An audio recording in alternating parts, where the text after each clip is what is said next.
Serenity, what's happening with you? Welcome in. I appreciate you. How's it going? Hope you're doing well. Let me see if I can fix this stuff. Got these buttons and I can't get enough. What's up? Where the buttons at? Where them buttons at? Let's go get it. Time to turn the thing down. Man, no messing around. How does that sound? All right. See if I can fix this real quick.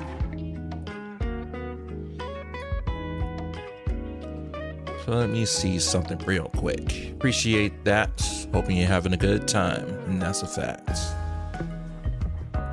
Yo, there we go. Let's do a test. Will you appear? Boom, fixed. Cool. Then we have to do the same thing for YouTube. Messing around with that, dude. Gotta be cool, baby. Like space. Hey. I don't know when that happened, but I'm gonna say what's up, Miss Queen. I think that was the last time. Yeah. I think that was the last time, but we'll do a quick test. That's when you don't require a pop out. Testing that. Seeing if that works. And it does. Perfect. Nothing but the hits. All right, let's go on to YouTube. And that's why I need those tabs open.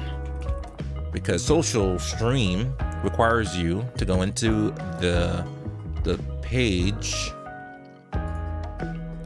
And then after that, you have to pop out the stream so it appears over here.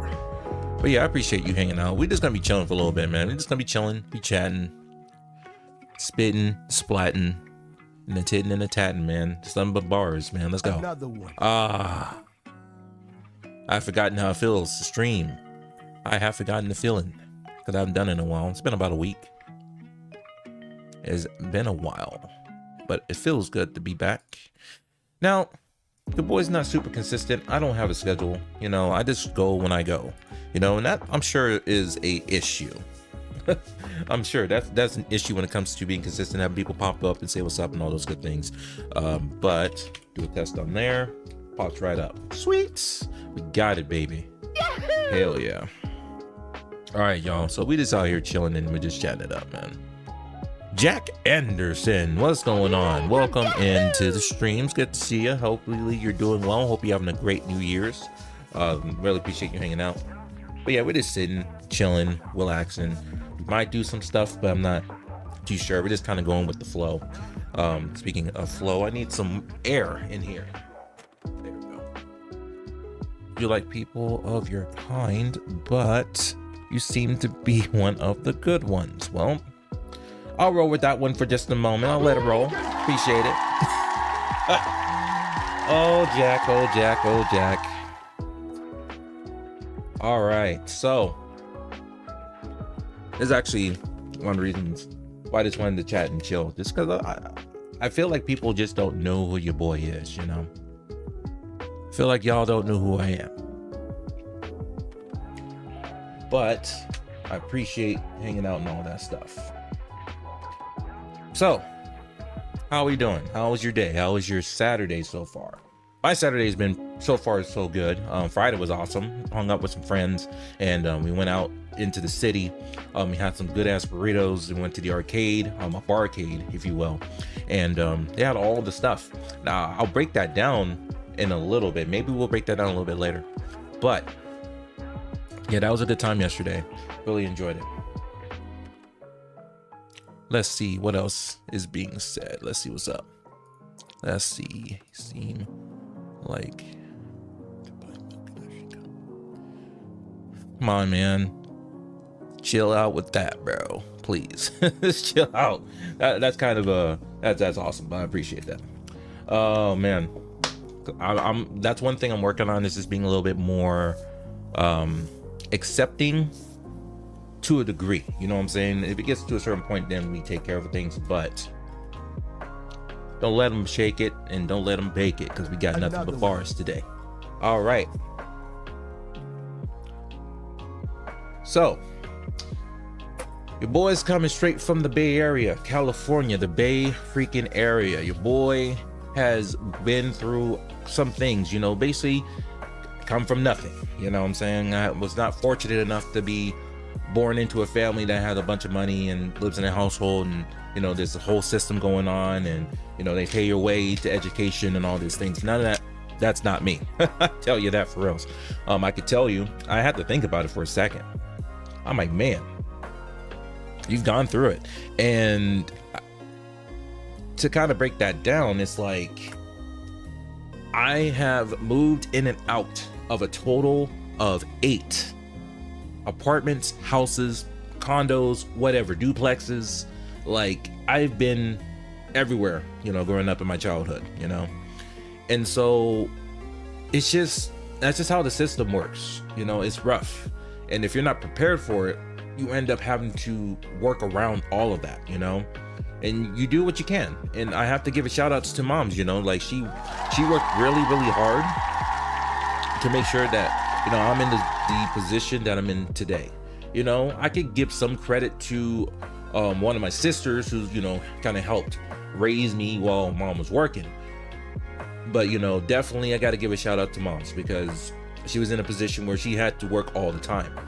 And, father was never around, I met that dude maybe twice. No, absolutely twice, right? I had to go during, when school was out, I would go hang out with my aunt. And in between those times, I would hang out with her and the cousins and stuff like that. And whoever just followed on YouTube, thank you so much for doing that. I appreciate it. I can't see the notification. Let me see if I can catch it before it goes away. But thank you for the follow and the subscription over on YouTube. I appreciate it. That being said, never really had a father figure. And I met him 2, maybe 3 times. Going into Oakland, I hang out with my aunt and her side of the family, hang out with my cousins and hang out there. And every so often I would see and hang out with my father for a day or 2. And let me tell you, that was not the best experience for someone like myself, having to deal with someone that you've never met before, trying to learn a little bit about them, which it's not a lot of time in a day. And, one of the gifts that was given to me from my father was a suitcase full of change. And I shit you not, I'm dead serious. That's just how it is for me. And I wish I was lying on that, but I'm not. Like, that's just how it goes. But I learned a lot on my own. I had to do a lot of learning on myself. No one taught me how to ride a bike. I had to do that myself. No one taught me how to roll on rollerblades. Like, I have a thing of rollerblades. I can get on that and start rolling around on rollerblades. But I had to learn how to do that myself. I had to learn how to swim by myself. No one... I maybe checked a video or 2, but other than that, like, I had to learn on my own. There was not a father figure there for me. One Thumb, what's going on with you, my friend? Thank you so much for hanging out. Appreciate you. Just hanging out, talking about stuff, random stuff and things. Let me see. Where is all of those tabs? There they are. Perfect. And just make sure I don't miss anybody over there on MySpace. I should see them pop in. Oh my goodness, that was an accident. Good morning, and thank you for sharing. Absolutely. Appreciate you. What was that? Oh, you're talking about the emoji. Okay, I got you. I feel you. All good, man. Thank you so much for popping in. I hope you're having a wonderful Saturday. You have any plans for tomorrow, New Year's Eve? I don't have much going on, but me personally, just chilling, hanging out, just kind of talk about your boy's life and stuff like that. Just kind of reflecting over 2023, but also kind of just reflecting on life as for some random ass reason. Shout outs to Grayson too. Grayson Rogers, I believe that's his name. I am Grayson. Great country artist, music streamer here on Kick. And like, he had posted something. It's like, if you want to get around and you want to make it in these streets, that is by streaming, you may want to spend some time to let people know who you are. And I'm like, you know what? You might have something there. You know what I'm saying? You might have something there. People might want to know who you are. Like, why are people coming in and check you out? Why are people watching you sitting there play Call of Duty, Cyberpunk, Fortnite, which all of that stuff is fine. There's nothing wrong with any of those things. It's just like when you're hanging out with someone, you just want to try to learn more about someone. So I appreciate you, One Thumb. I really appreciate you hanging out. Hope you're having a good day. I have all this stuff written out so I don't lose track. So we talked about that coming from nothing. Basically, yeah. So my father, essentially, I met him maybe 3 times in my life, and then he passed away of something. So I'm like, it's hard to feel bad and sad for someone you never really met, you know. Tupac said it best. It's like it was a song, Dear Mama, as y'all, I'm sure you're familiar with this song. He says this lyric, and it brings it home to me. It's like he's like, he passed away and I didn't cry because my anger wouldn't let me feel for a stranger, right? Like that. Another one. Is how I feel. You know, how am I supposed to feel for someone who's never been around? You see what I'm saying? Like, people feeling sad and they're sad. I'm like, I don't feel anything because I've only met him 3 times, and that may be a total of 2 or 3 hours. So the only thing I know of him is what he looks like, and that's pretty much it. Don't know his life, don't know his backstory, none of that. Didn't bother to ask because, like, why? There's no point. So yeah, it's always been tough, and like I am one of 4 siblings on my mom's side, and the other 3 siblings, they have a father figure. Father's still around to this day, and they get to hang out and chill with him and all this stuff. Maybe not necessarily chill, but hang out and do all these things with them and stuff. Have conversations and talk. Never had that. So I was like, well, that's why my life's a little bit different. And I always used to get like, let's see. Let's move on from that. Moved from 8 different households as I was growing up, going through school. I was a bad kid growing up, man. From kindergarten up to the 6th grade, your boy was a bad mamma jamma. Bad. I would get into fights all the time. I would cuss out the principal and stuff. I'm surprised I never got expelled from the school I was at. And as I got into 4th grade, 5th grade, 6th grade is when I started to really like get accustomed to like the people I was interacting with and the friends, and started to really chill out a little bit more. But at that point, that's when we ended up having to move again to another, and I had to go get transferred to another school. And it was essentially the cycles restart all over again. You're hanging out with people that you don't know, and they start picking on you because they don't know who you are, and it's just a mess. It was not a great, I'll be honest, like it wasn't a terrible, because I know there's people that are there are people who are well off, and there are people who are in the worse position than I was in. So, you know, I can't sit there and say I had a terrible life when that was not the case. We just have to roll with what we had to roll with. Games get people to stop in, the streamer makes people stay. That's how you see it. Yep. Facts. 100%. I agree with that 100%. It's tough, you know? So going into that 6th grade, did my thing there. And in between all of these things, 4th grade is when I actually started to get accustomed to music. And I was introduced to the trombone. And from the 4th grade all the way till like the 2nd or 3rd year in community college, I was playing trombone consistently. Going into high school, my freshman year, I was playing music. I was in a marching band, I was playing jazz, but I also was on the football team. Randomly the coach saw me and it's like, oh, you want to play football? I'm like, okay, sure, whatever. You know, so I played as like a lineman as well as a defensive tackle or defensive end. I don't remember any of this stuff, but I definitely wasn't good. I can tell you that. Like I was not very good in football as much as I wanted to. As badly as I wanted to like be good in sports, I just wasn't like tough enough, or couldn't cut it. So it was what it is.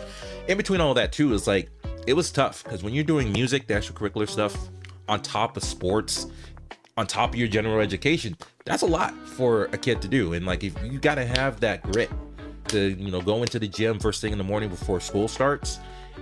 And I did that.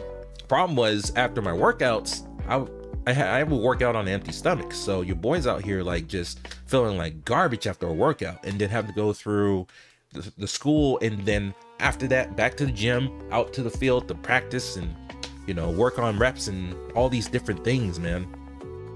Definitely an experience I wish I could start over with again if I could, just to see if I could do a little bit better. But I had ended up ultimately having to make a decision between sports and music, and then I just made the decision to just go with music. And ever since then, it's been, you know, pretty cool. You know, I didn't have a problem with music. I enjoyed playing music, playing trombone. I was pretty good at it. I'm not gonna lie to you. Billy Bob Joe Durr, what's going on with you, my friend? Welcome. It's good to see you. Hope you're doing well. How's your day? How's your weekend? You got plans for Saturday or tomorrow, New Year's Eve? Let your boy know. We can kind of talk the shit. You know what I'm saying? It is, isn't it? That's my dude right there. Shout out to Billy Bob Joe Durr. Not much. Waiting for a little one to be dropped off. Okay, cool. So I appreciate you popping in. You definitely don't have to do that. I do appreciate you hanging out. Oh my goodness. So, you know, I knew it was good with the music too, because in junior high, in band, you would go through these challenges if you wanted to get the number one chair or the first chair. And I'm like, you know what? I got this, you know? So I kept practicing. I did everything I could and ended up getting first chair in junior high. And then once I got to high school, I was in the marching band. And man, I'll be honest with you. I wish I did that a little bit better my freshman year. Sophomore, junior, senior, no problems there. I got right and took care of everything I needed to take care of so I could be a band leader for the trombones and for, I wouldn't say brass, just trombones. Freshman year, for some reason, I just like was being a vigilante, like just not necessarily a bad dude, but like just not being there for the band. So for example, we would have band reviews and we would practice after school, making sure we're all lined up, our steps are correct and we are the formations correct. And I was in the front because trombones, you know, you can't necessarily be behind anybody else because you have this big ass slide. You're gonna be hitting somebody in their butt while you're trying to play. So usually trombones, in most cases, are in the front lines.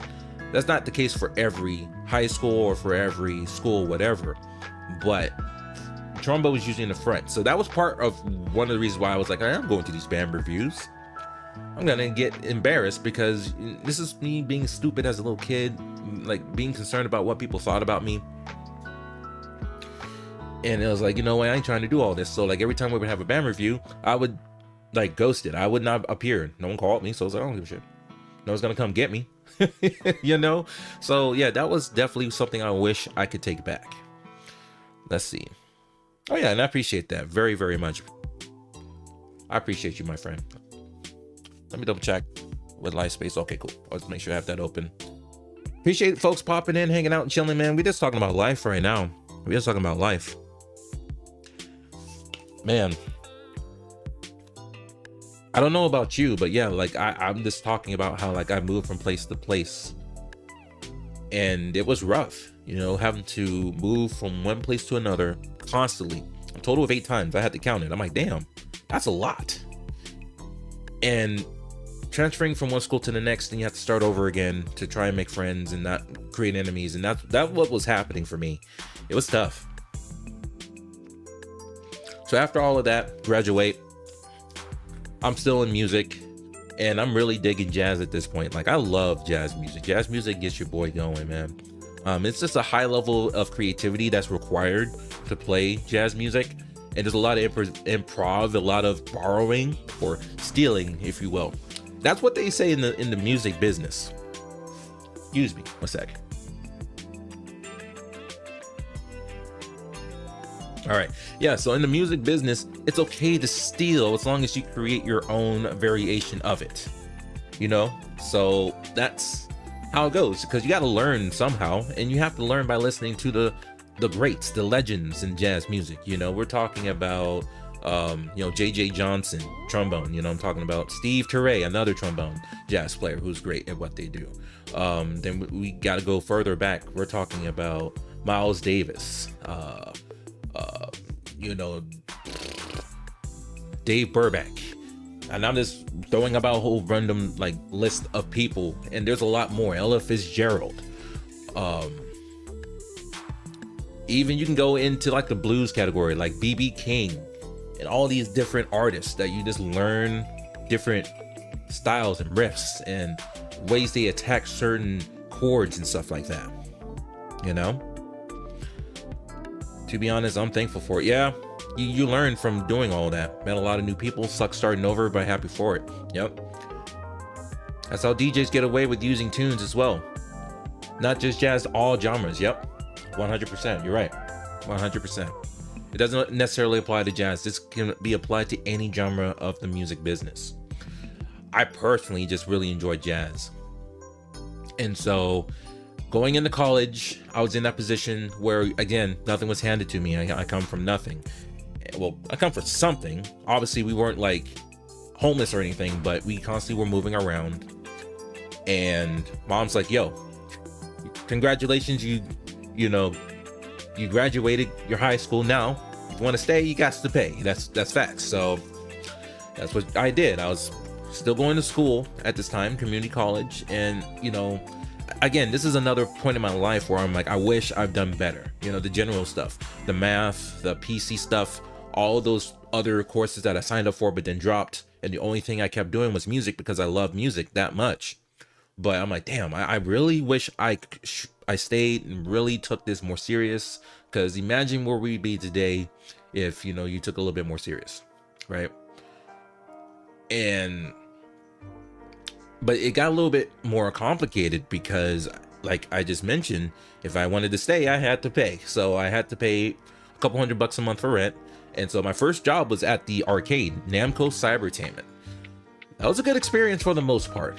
There were some issues in between, and it's usually like, other employees that want to give you a hard time or think that they're hot shit and, they are the ish, because again, these are individuals who were born into a decent family who doesn't have to worry about moving from place to place, and they live in one house and they got nice cars and all these things. So they're the ish, and nothing can change all of that.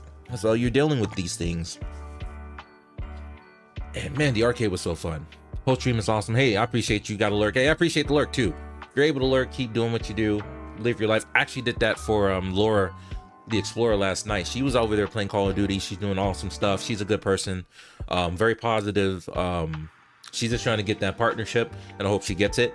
So she's lurked. She's doing a 24-hour stream, and I was lurking for her well over into the night. So just showing that support one way or the other, not necessarily in a monetary sense, but in a way of, what, I got you. I appreciate it. So with that being said, I'm out here paying my way. I'm working on Namco Cybertainment, and that didn't pay very much. Back then, minimum wage was like $7.25 an hour, and I was working part-time. I'm not working full-time, and even I think everything, the mix is right. If it's off, if the music's too loud, just let me know. I can make adjustments on the fly. Closed mouths don't get fed. That's what I was always taught. If you don't say nothing, won't be nothing. With that being said, bro, like, this kind of tuning into my history and to my past.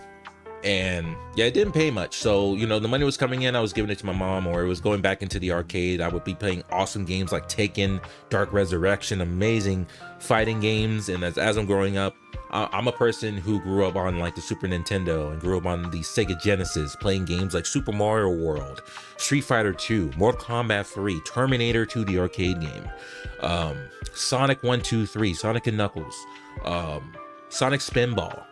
A ton of all of these games that helped me grow up. One system that my mom purchased for me, Super Nintendo being the first one, but the next one was the Sega Saturn, folks, which I don't have the exact same Sega Saturn when I grew up, but I still have the Super Mario World cartridge that was given to me when my mom first gave me that Super Nintendo. I still have that cartridge to this day. I actually had to clean the corrosion off the pins or off the contacts earlier in the year to keep it from getting worse, and it still works today. The battery obviously might be having issues on the way down, but it's what it is. It's not that big a deal, so as it doesn't like leak stuff and causes problems to the board. And keep it clean, keep it from corroding any worse, and it should be fine for years to come.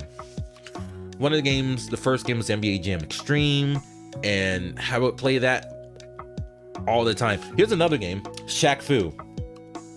I know folks out there is like, oh my God, you were playing Shaq Fu when you grew up? I'm like, yeah.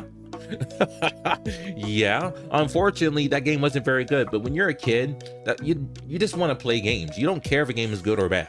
You know, if it sucks, it sucks. But it's like, what are you gonna do? You're gonna go back to the video game store and buy another video game? You don't have any money, you don't have a job. You're not gonna sit there and ask your mom, can I buy, when you know you're in a situation where, you know, you barely, you know, you're not eating filet mignon, you know, you can't just be like, can I borrow $80 so I can buy Final Fantasy 3?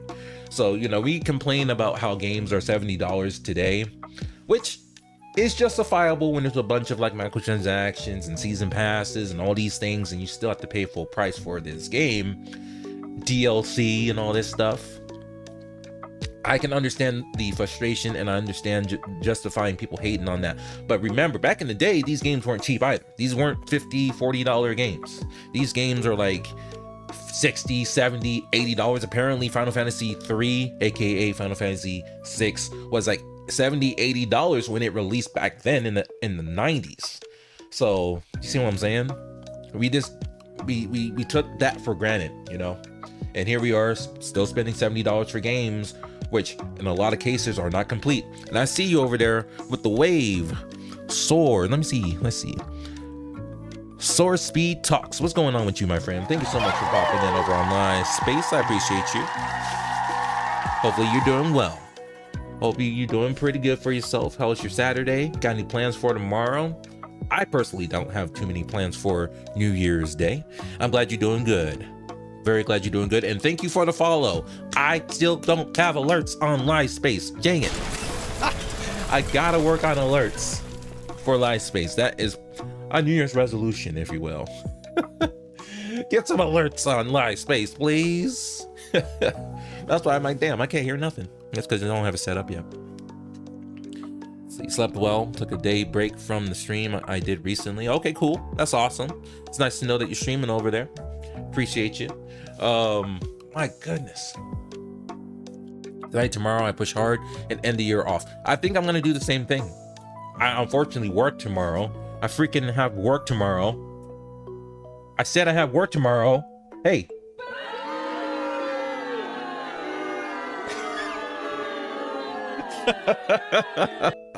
No, so luckily it's a short shift. New Year's Eve and New Year's Day will be short shifts. They wanted us to come in a little bit earlier so we can still get our full hours and still get off at 4 o'clock. But I'm like, you know what? I don't really care about, I'll be honest. I don't care about the job I'm working at right now. Like, it's not a bad job. It's a lot of work. The expectations is like this when it comes to like just taking care of tickets and taking care of customers as quickly and as efficiently as possible. I just don't care for it. I don't care for the job. I just do it because it pays me. It gives me benefits, health benefits. You know, it gives me something to do. And I can do it, so I might as well just do it and do it to the best of my ability. That's all I can do. I'm stuck with job seek territory for another year. Yeah, we'll talk about 2023 because 2023 has been a rough year, bro. It's been a rough year. I won't say it was an amazing year. Yo, Taquito, what's going on with you, my friend? Welcome over here on YouTube. We're doing our thing. What's going on? Appreciate you popping in. Hope you're doing well. Good to see you again, my friend. The NBA has been wild since the last time we spoke. The Detroit Pistons still can't get a win, and they had their best chance against the Boston Celtics. They were up by what, 18, and they still lost. I'm so sad. I feel so bad for the Detroit Pistons. Boy, like 28 losses in a row. They set the record for the most losses in a row for the NBA, and it's starting to get to a point where it's like, of all sports, I'm like, oh, you don't want to make that kind of record. That's not a record you want to be breaking. I'm just saying, you don't want to be breaking that kind of record. That's bad. That's really bad. Lakers are fumbling too. Apparently, I don't know how true this is. Apparently, there's an insider that's saying that apparently Darvin Ham and Austin Reeves, there's an issue. They're butting heads right now. I'm like, what? And they have been doing very poorly ever since they won the in-season tournament. They were like, what, 2-5 or something like that? I don't know. I don't pay that close attention to the Lakers because they're not my team. I don't follow them like that. Like, who I do follow are the Golden State Warriors and the Phoenix Suns. Warriors being number 1, Suns being number 2. Suns had a good game last night against the Charlotte Hornets, but it's like, it's the Charlotte Hornets. As much as the Charlotte Hornets are good, they're missing key players. So it's like it's kind of unfair. It's like it's the Charlotte Hornets. Of course you're gonna get a win on that. That's light work. I told you it was light work. Like, so I don't really like to crap on or speak too highly on those kind of games. It's like, it's the Charlotte Hornets. That's no kidding. That should be a win. If you lose, it's a laughingstock situation. You know what I'm saying? Yeah. My gosh. They might go 2-80. Let's see. I watched it. You was happy watching. Yeah, that game was highly, like, I didn't watch the game. I was just like, I knew I wanted to watch it, but I knew I had to run some errands in between that game playing before the Warrior game started later on that night. I'm like, man, and the fact that they were up by like 20 or 18 at the half, I'm like, not only would that be incredible if they can win this game, but the fact that they would do it against the Boston Celtics, who's number 1 in the league right now.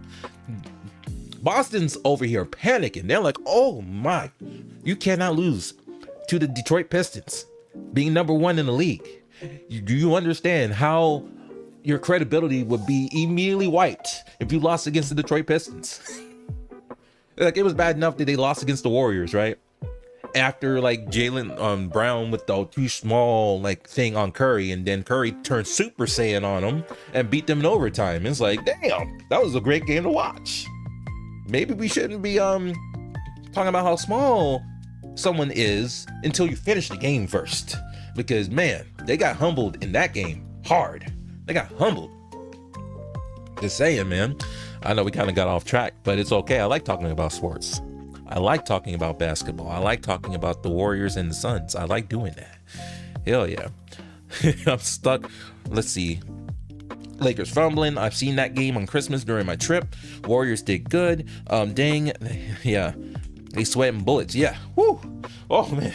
That's like, man. So now, any other team at this point who faces the Pistons, if you lose to the Pistons, they are now going to be the laughing stock of the NBA. That's just my opinion. That's my guess, as I'm wearing this NBA shirt. But like, you see what I'm saying? Like, you cannot lose against the Pistons. Everyone's going to be playing extra hard against teams like, you know, the Denver Nuggets, because they're the reigning defending NBA champs. They're going to be playing hard against the Warriors. So the Warriors, man, they lost against the Miami Heat with no Jimmy Butler, with no Kyle Lowry. They let freaking Tyler Hero run all over them.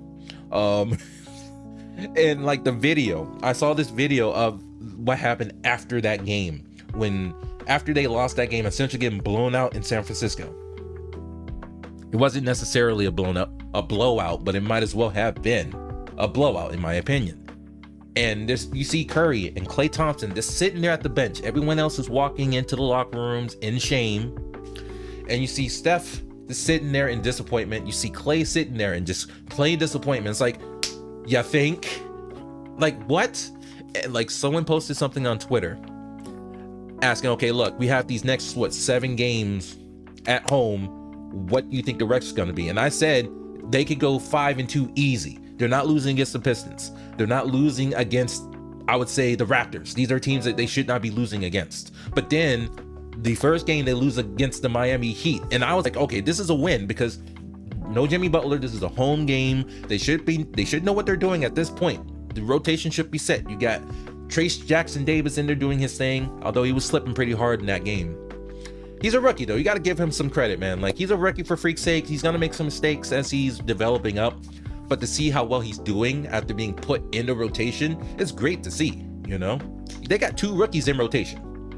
While they got folks like, man, it's just the Warriors, man. Oh, the Warriors get on my nerves, bro. They get on my nerves. I love the Warriors, bro.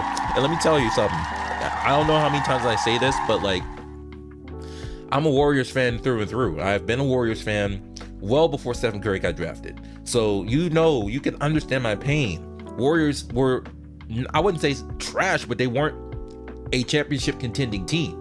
And even when Steph first got there, they still wasn't a championship contending team. You know, it took a lot of massive shifts for them to get to this point, you know? It took them having to get Kerr, having to get Clay and Dre, and then having to build around those 3 with Steve Kerr. Like, then things started to come around. Then KD went in there for a couple years, 2017, 2018. You know, they won the championships there with him there, which was great. The fact that he can just go in there, win championships on year 1, year 2, and then, you know, I want to do my own thing, which right now is not looking too great. Things are starting to come around a little bit now with the big 3 back. Bradley Beal had a little bit of a slow start coming in, but hopefully he's good to go. He doesn't get injured again, which is something I didn't realize. Bill Simmons said something about Bradley Beal being known for this being injury prone. I didn't know this. I'm like, damn, well, that's definitely not good to know. So if he gets injured again, people are gonna really be like, God dang it. You know what I'm saying? Absolutely sweating bullets, man. Also getting Curry jersey today. Oh, you're getting that Curry jersey. I have one O-Town Curry jersey, and I also have another I have like their blue and yellow jersey, but both of those are Fnatic brand ones. So they're like not the knockoff. They're NBA licensed, but they're like the cheapest of cheap of their jerseys.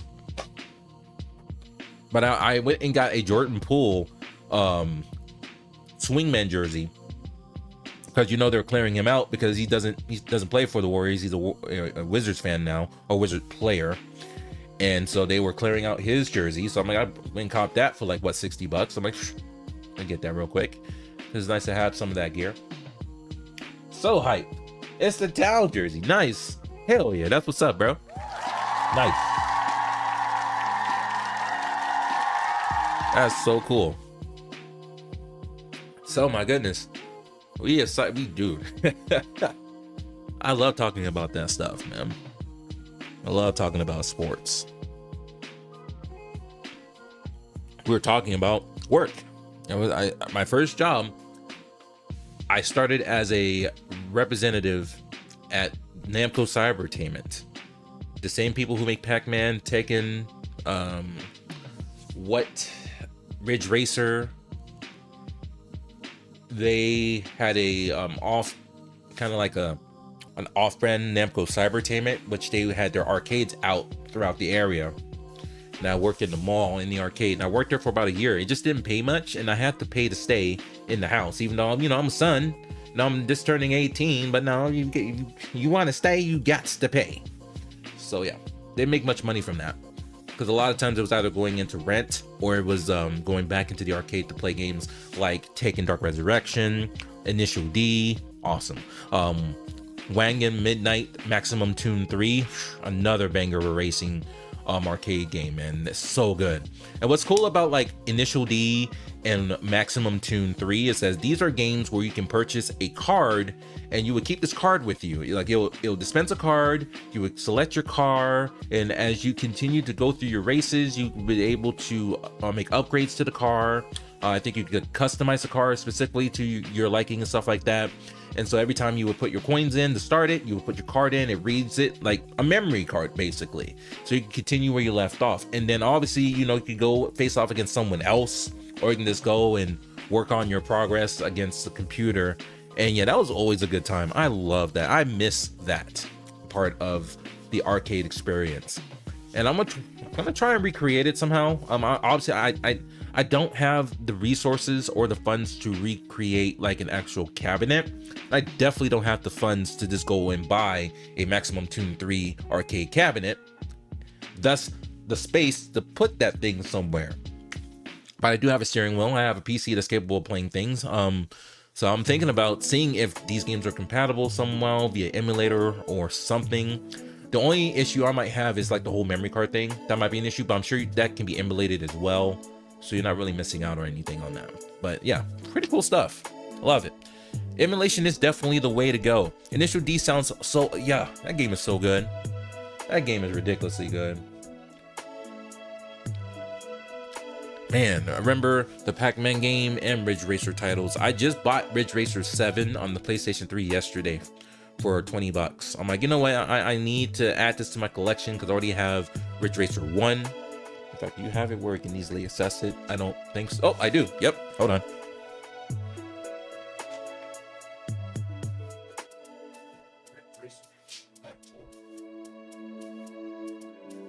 So like, I have awesome stuff like this Ridge Racer for the PlayStation, you know, and this is when they had the big ass jewel cases, man.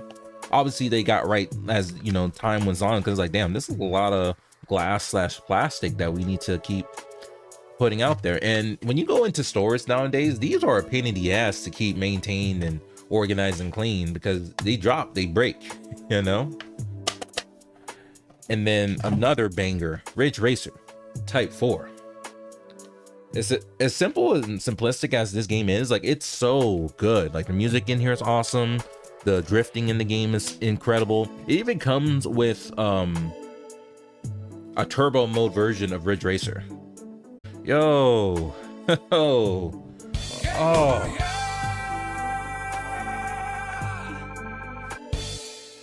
Yo, Taquito, sorry about that, bro. What happens sometimes, and it only happens on YouTube. None of the other platforms do this, and I don't understand why it's happening specifically with YouTube. This happens every single time. Oh, not every single time, but it's happening right now. But it only happens to YouTube. So every so often, because I'm streaming on 3 platforms. I'm on Kick, I'm on Livespace, I'm on YouTube. If I don't pay attention to these bars in OBS, and the only reason why I've noticed something, because you said something, you said, what is happening? I'm like, I don't know. What is happening? So I look at my shit and I was like, wait, why is it only like a couple hundred kbs? I mean, that's not correct. That ain't right. So I have to restart that stream all the time. And that's another reason why I've had to undo the sync for all 3 channels. Because if YouTube goes down, I would have to, if the sync is on and I hit stop, it cuts out all the streams. When all the other streams are fine, it's just YouTube that keeps fucking up. Thank you so much, YouTube. I appreciate you. Yeah, that's all good. Let's see, what's the best jersey of all time? You know what? Oh man, that's a good question. I personally like the Old Town one. I like the Old Town jersey. I just like the fact that it's a little bit different from everything else. It's black, has the O on there, the Old Town. You see everything right there. Like, I like that jersey. I do like that jersey. And like the city one's not that bad. I like the city one. I don't have the money to be getting it right now though, but I do like the city one's nice. I do like that one. That one's good. The Kraken's NHL jerseys, nice. Currently playing Parasite Eve on the PS1. You going retro, baby. That's what's up. Retro's the way to go. Yeah, hell yeah. That's a good price for that game. That's one thing that I do is, like, when I do go to these mom and pop stores, I checks the price before I check out. And if it's like a couple dollars more, like, I'm not really concerned about that, because a lot of times, you know, you're paying for the convenience of it being in the store versus you having to wait for it to be shipped to you and all this other stuff. But you know, I use a website called Price Charting. I don't know if you know, I know Dodgy D-Pad's into the retro stuff, and it sounds like Speed Talks is into the retro stuff. Like, I use a website called Price Charting. That's the website that I use, and I'm more than happy to show y'all how that works. So this, in case you're unfamiliar with this website, and I'm sure there are other many websites out there. Price Charting is a great website. It collects all this information from eBay, basically, and from whatever system, Atari, PlayStation 1, 2, 3, 4, 5, PSP, all this stuff, Nintendo, Super Nintendo, 64, GameCube, whatever. You can just go over here and say, okay, look. So like, let's say, you know, I'm looking for a PS3 game. You just click PS3 and it's going to tell you by, you can set it by popularity, by ABCs, 1, 2, 3s, price low, price high, biggest change and biggest shift in pricing, which is probably, that's a new one. The biggest price change. That's impressive, because if, you know, something crashes, you see it like, woo, crash. Then that's a good time to get in. So like, as you can see, the most popular game for some reason is the NCAA Football 14. Now the reason probably is because it's the last NCAA game that was made before NCAA was like, we don't want EA making our games anymore, or the license expired and they just never got back into an agreement to make NCAA football games. This is the last one that was made. So that's part of the reason why it's so expensive, is $88. I'm like, it's just a football game, guys. But you know, when it's part of history like that, prices go up. But you know, you can go by popularity. So for example, I'm looking up Ridge Racer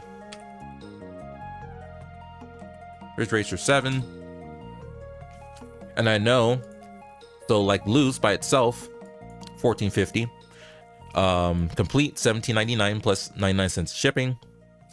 New is $34. So I'm like, okay, I'll spend the $20 because you're paying for, if you're lucky, you're probably paying for shipping, and it's gonna be around the same price anyway. So I'm like, okay, I'll just go ahead and get it.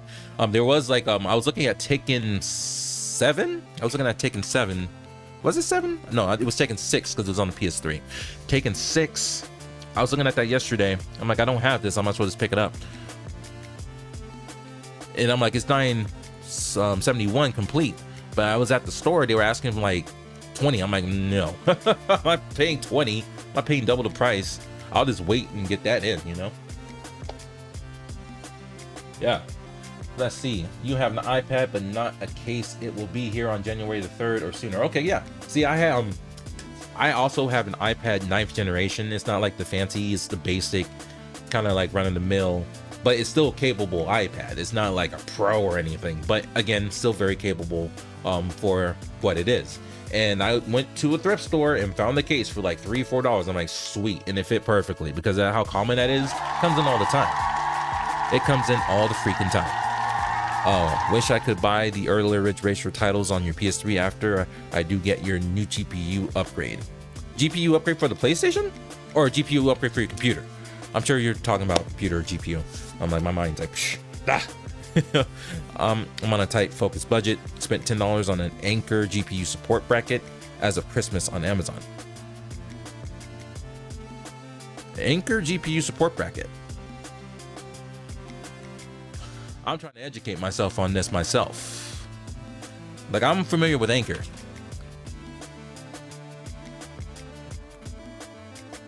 Let's see. Support bracket.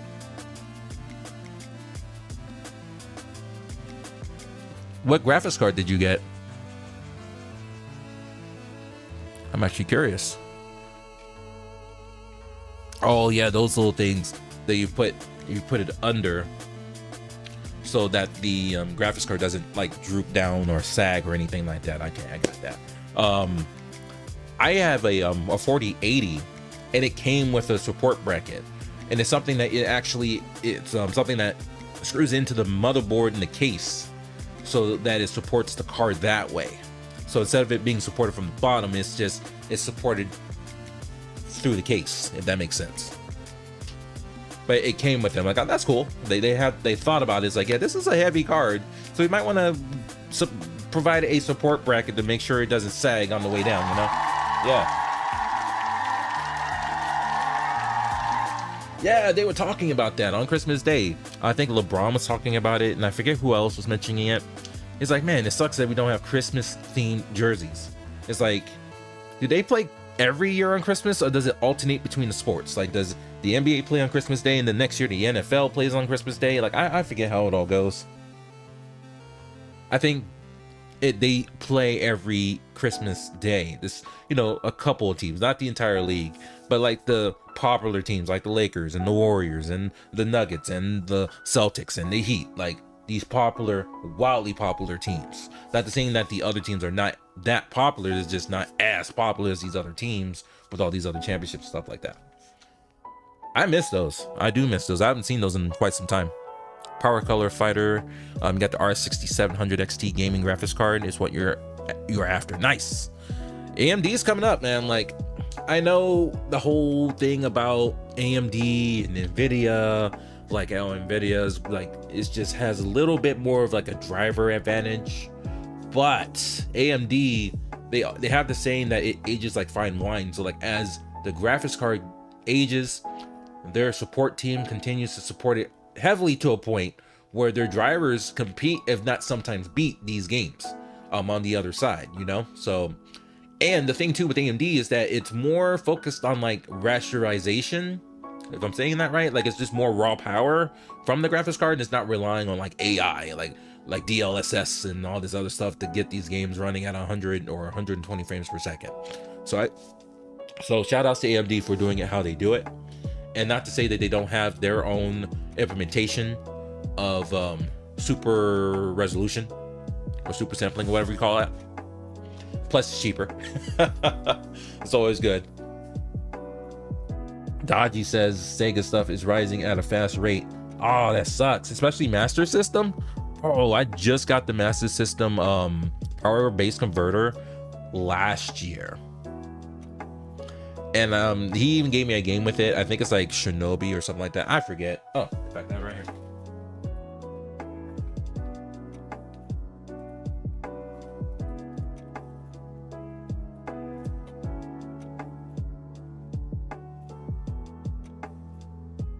Oh no.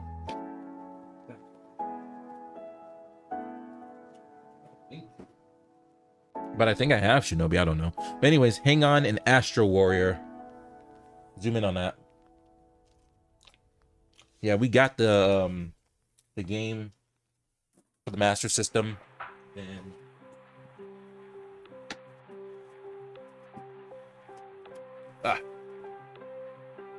got that power base converter right there. Yeah.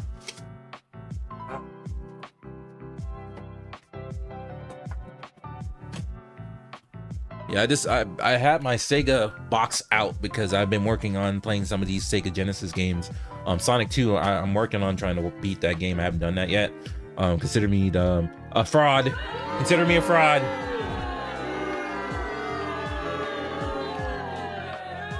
But we're working on it. Yes. And let's see, you got the iPad. So I'm really happy because one day your other iPad just stopped working. Dang, that sucks. That really does suck. I'm sorry to hear that. I'd be sad too. These things are not cheap. These iPads are expensive, man. I get it. 100% understand it. 100%. Sometimes I wait for it to be a bit cheaper. It has a 12 gigabyte VRAM capacity and it's priced at $350. That's a good price for that card. That's a good price for that card.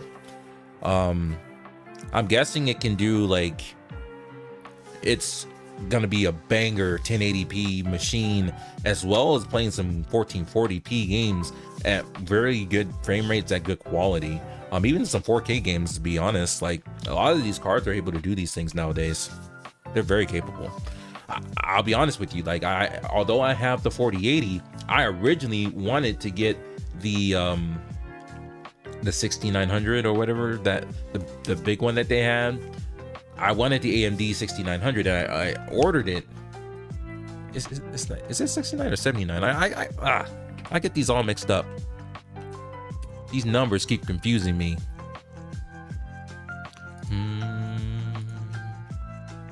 Yeah, Radeon RX. Yeah, 7000 7900 XTX. That's the one I wanted. That was the one I initially was like, you know what? I'm sick of the NVIDIA shenanigans. Like, I just give me the 7900 XTX. And this was during a time where like you couldn't get a graphics card at MSRP, and everybody was buying it immediately upon release and then jacking up the price and scalping and all this other stuff. Like, it just made it so hard. What made me upset, because I shop with a website called B&H Photo and Video. Awesome site, by the way. They have one location in New York, but they are specialized in, like, you know, photo and video mainly, but they also carry graphics cards. They carry steering wheels. In fact, I have my Thrustmaster TRS 300, whatever you call that. That came from B&H Photo and Video, and some other things I bought from there. It's a great place. Where I'm at, they offer free shipping, and yeah, it's a great website. Check them out when you get a chance.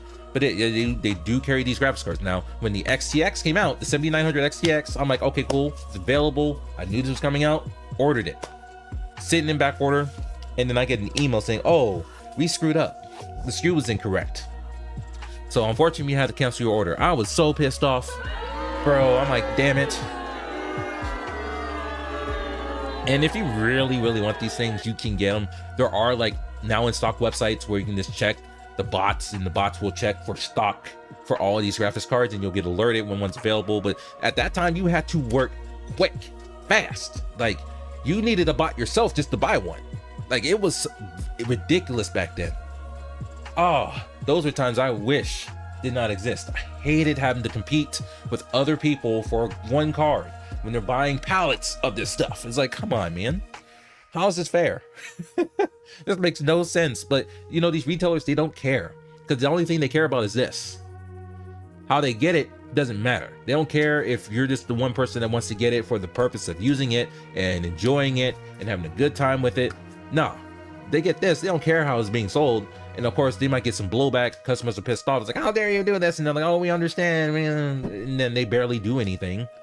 And then people continue to scap and do all these things and use bots to buy these things quick, like matters of milliseconds. But like, damn, I could have done that, but I was like, you know, it's not even worth all that. It is not worth it.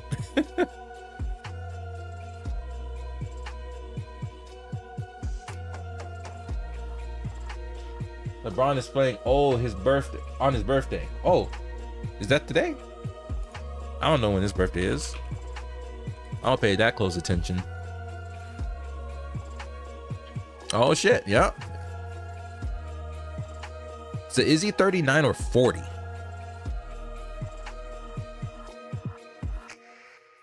Yeah, it says 39 years of age. Yep, he's in it. He is the oldest active NBA player, and to be playing at the level that he's playing at, it's incredible, man. You have to give him credit, even if you hate him. Like, if you don't even like LeBron James, you cannot deny the energy, the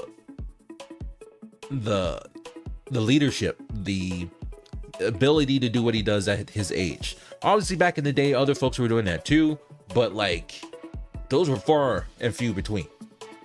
And that was a different level of physicality back then too.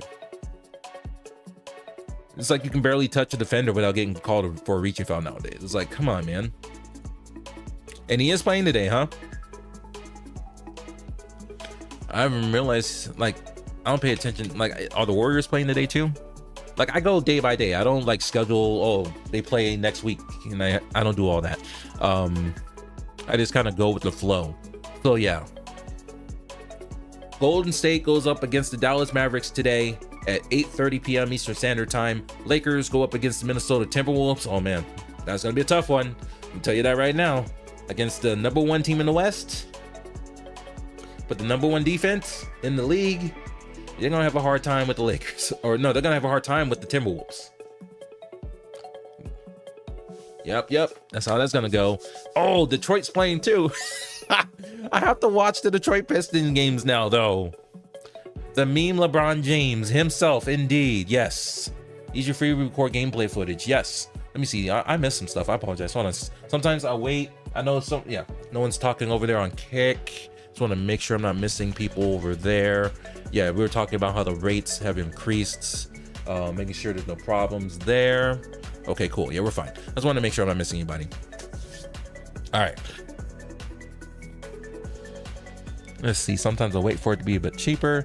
Interpolated video of certain games coded at 30 frames a second. Are you talking like? Oh yeah. Because like PS2 games are a pain in the butt to capture. I know that.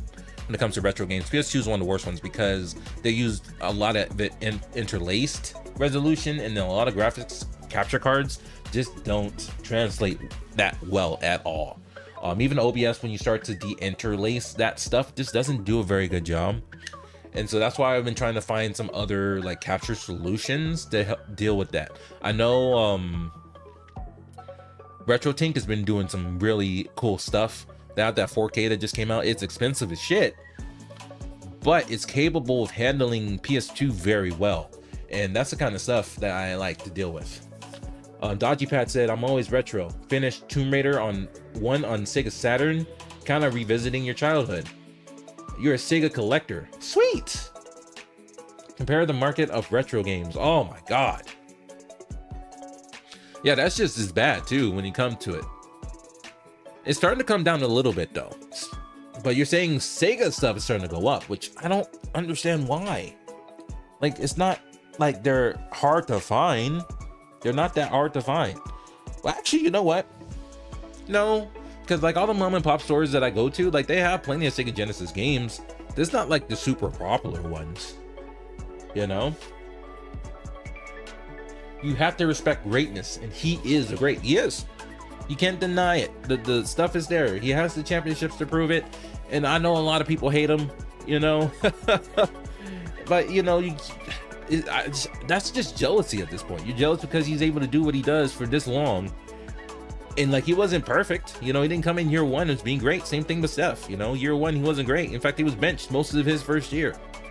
And like, opportunities where he was playing in the fourth quarter, he would be benched in the fourth quarter to play, and they would put someone else in there, even though Steph played, his numbers were better than the person he was being benched for, you know. And so yeah, like stuff like that. Indeed.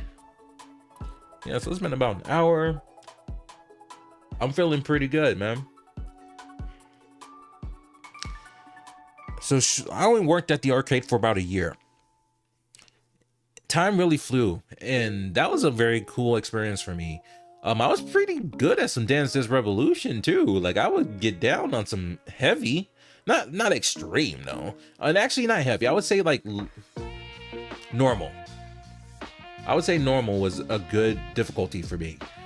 But once I started to learn more about like the tricks in Dance Dance Revolution, like, did you know that you can change the spacing?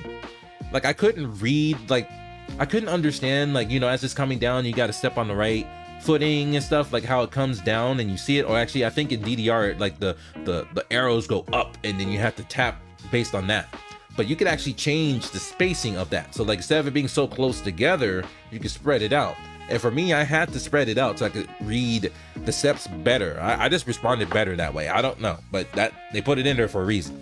Some people can't read it like this. Some people have to read it like this, or sometimes, you know, it's like boom, boom, boom, and like people just respond differently to the steps as they come up on screen. I just, yeah, DDR, yeah. Speaking of.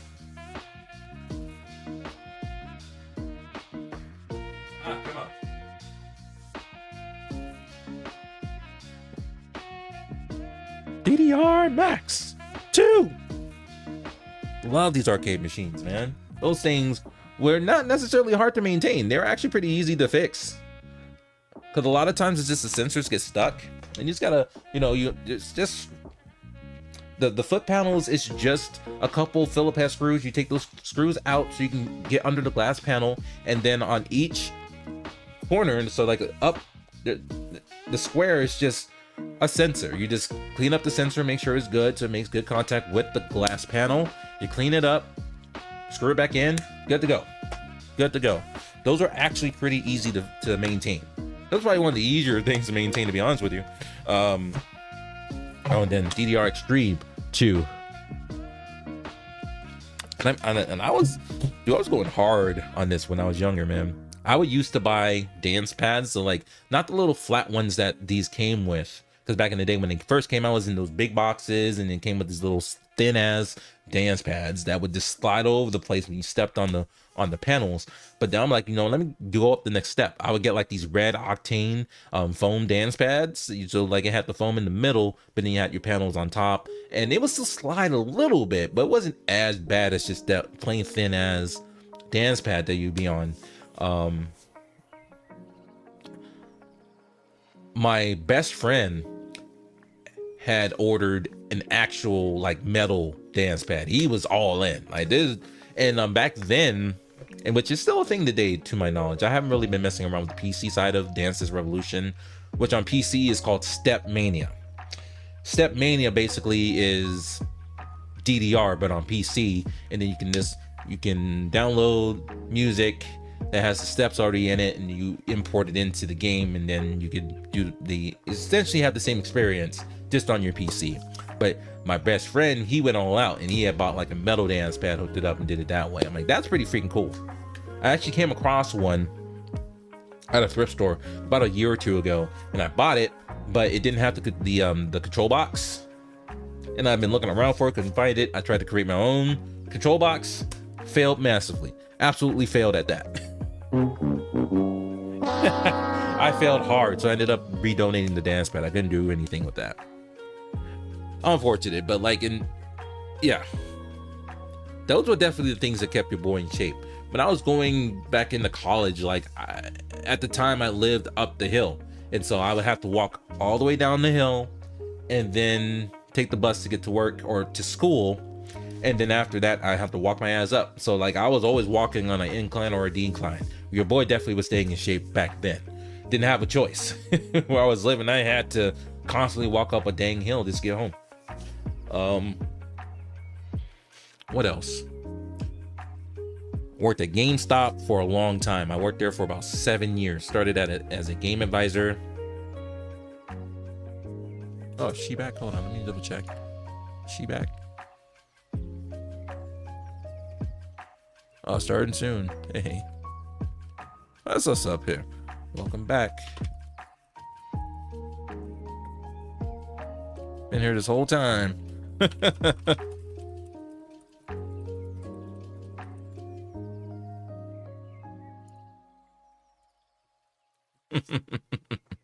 Just showing that love, man. Showing that lurking love. They're over there trying to get partners, so I hope they get partners. So shout outs to them. Hopefully they get that partnership. I just saw the notification. It just kind of was like, oh snap. Yeah, been here the whole time. Oh man, so yeah, working at GameStop, I learned a lot from there. That's where I really started to collect a lot of these games and stuff like that. I really need to get a dance pad again. I can play these again. You can play with a controller, but that's not the same. You got to get your workout in. Some of these have a workout mode and stuff like that, which is pretty freaking cool. The El Valle jerseys, those are nice. A lot of those like city edition jerseys are really cool. They're really dope. I think they wore them yesterday against the Charlotte Hornets. And then Baby Bash performed yesterday at the stadium, so that was fun. You just don't see him that much anymore because, you know, he's not making that much music, but you know, he's still doing his thing. It was good to see Baby Bash doing his thing at the stadium, or at the arena, excuse me.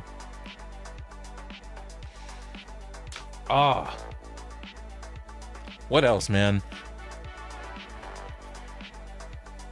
Oh yeah, I met my my significant other from GameStop, because when I started working at GameStop, it was at the mall, and at the time there were 3 of them. Not 1, not 2, 3. And we're talking about GameStops today and now, like they're closing stores left and right. But here, my God. My goodness gracious, bro. There was a GameStop just as many Starbucks. There was a GameStop too. So there would be a GameStop. I worked at the GameStop. On the other side of the mall was a Funkoland, which got bought out by GameStop. And then across the street was an EB Game by, you guessed it, owned by GameStop. You know what I'm saying? So I was like, they were just in that mode where they just couldn't stop making money. And then down the corner, they opened up another GameStop. So like in like a span of like 2 miles, there's 4 GameStops. It's like, how you... That's the one thing when I hate about business in general. Sometimes they just overdo it. Like, why are you opening up another store up the street? This store right here is making money, is making its goals, is doing everything it needs to do. But, oh, no. Let's just open up another store down the street. Let's open one across the street. Let's see how that does. And so when that happens, and I've seen this time and time and time again, when you open up a new location, people want to go to that new location. There's nothing wrong with that. However, when that happens, you end up alienating the original store. I worked at another, like a thrift business, and I ended up in a store that was #1 in sales. You couldn't beat this store. This store was killing it. This store was this #1 all day, every day. You couldn't beat this store. Wasn't even close. The company decides, hey, this store is doing fantastic. Let's open up another store around the corner. So they do that, and immediately, stores not making sales anymore. We're missing all these different metrics all of a sudden, because now you split the sales from one store. Now you split it into 2.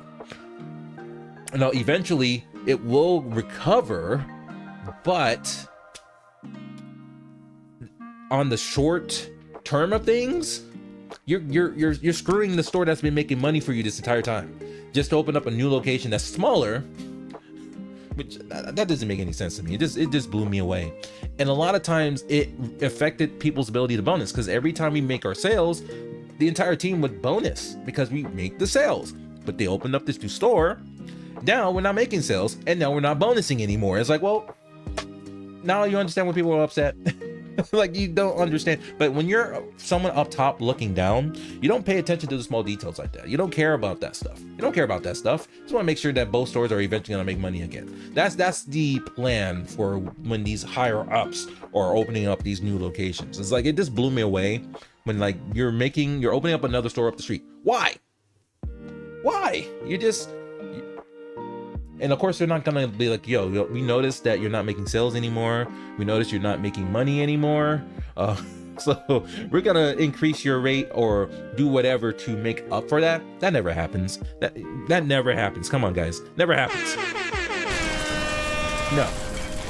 And like, I read their documentation. I read the small print. You said, oh, if we move you from a store that's doing very well and we move you into a store that's doing garbage, doo-doo, trash, we're gonna give you a pay bump to compensate for that.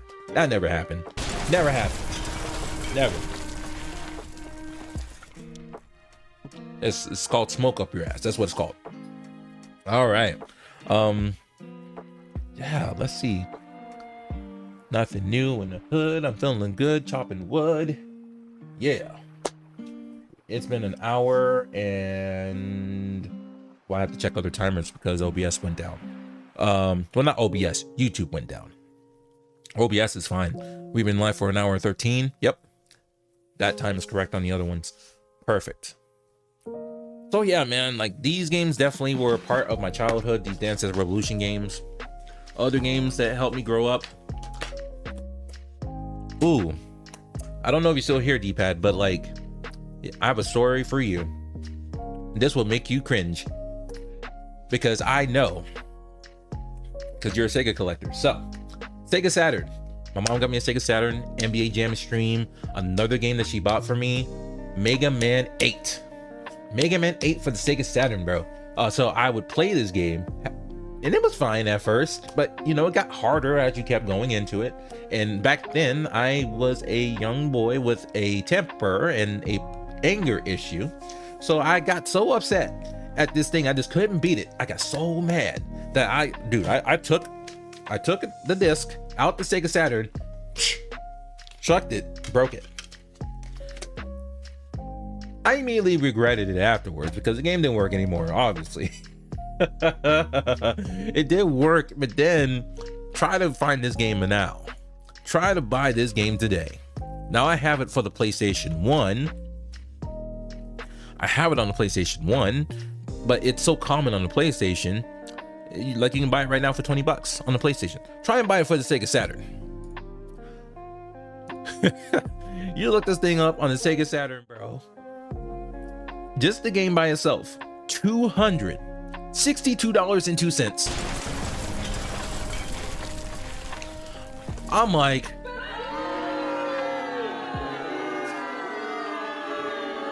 and I'm like, God damn.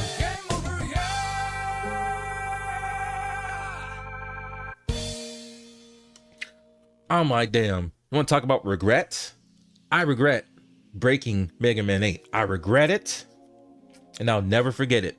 Because now I'm like, bro, I'm not spending $262, and that's just for the game itself.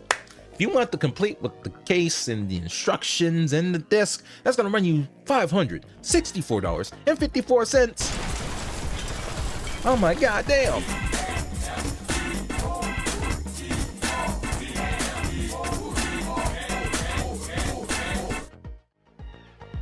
Moral of that story, think twice before you break it. Think twice. Oh, I regret breaking that game. Heavily regret that. Yes, it is a banger. Absolutely. Can't break it, can't shake it. Hold on, I got it though. Hold on, wait a minute.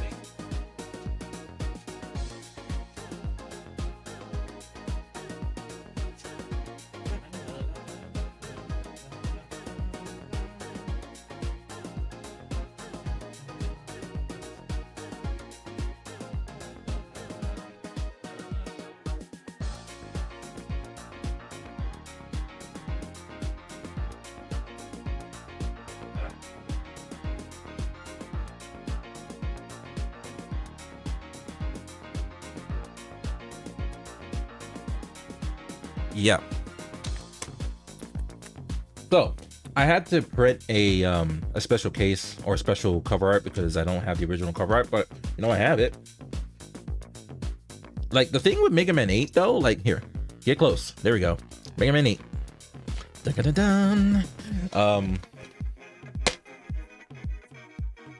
The thing with Mega Man 8 is that like it's Mega Man, like it feels like Mega Man, but it felt like they kind of made it a little bit easier. And I say that when I got frustrated as a kid and couldn't play it and broke the Sega Saturn version. But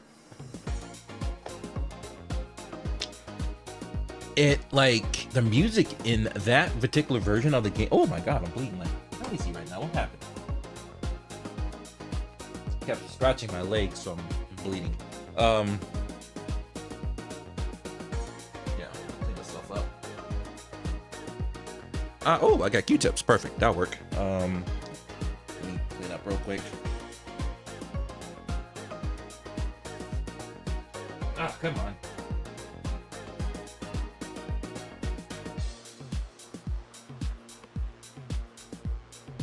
Yeah, oof.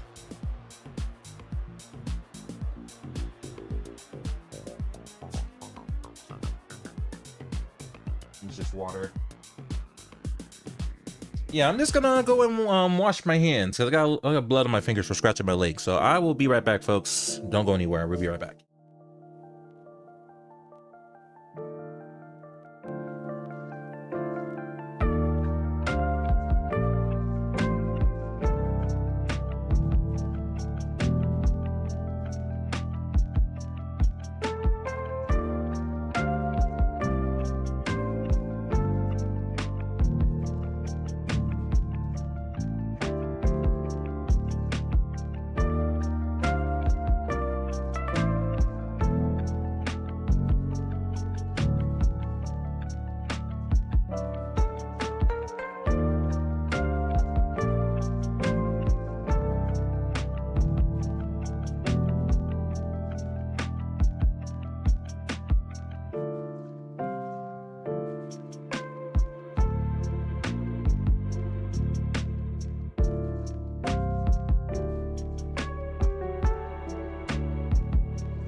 All right, we back. But yeah, I regret it. Hope he's okay. Let's see. Let me double check here. Let me make sure I keep up with my chat on all three. Yes, I am back, my friend. Yeah. Those are pretty sweet. Hope the teams I want to win does win. Agreed. I want the Golden State Warriors to win, but they're going up against the Mavericks. And let me take a look at the Mavericks real quick. Let's take a look at the standings. This will give me a good idea of what's happening right now. In the West.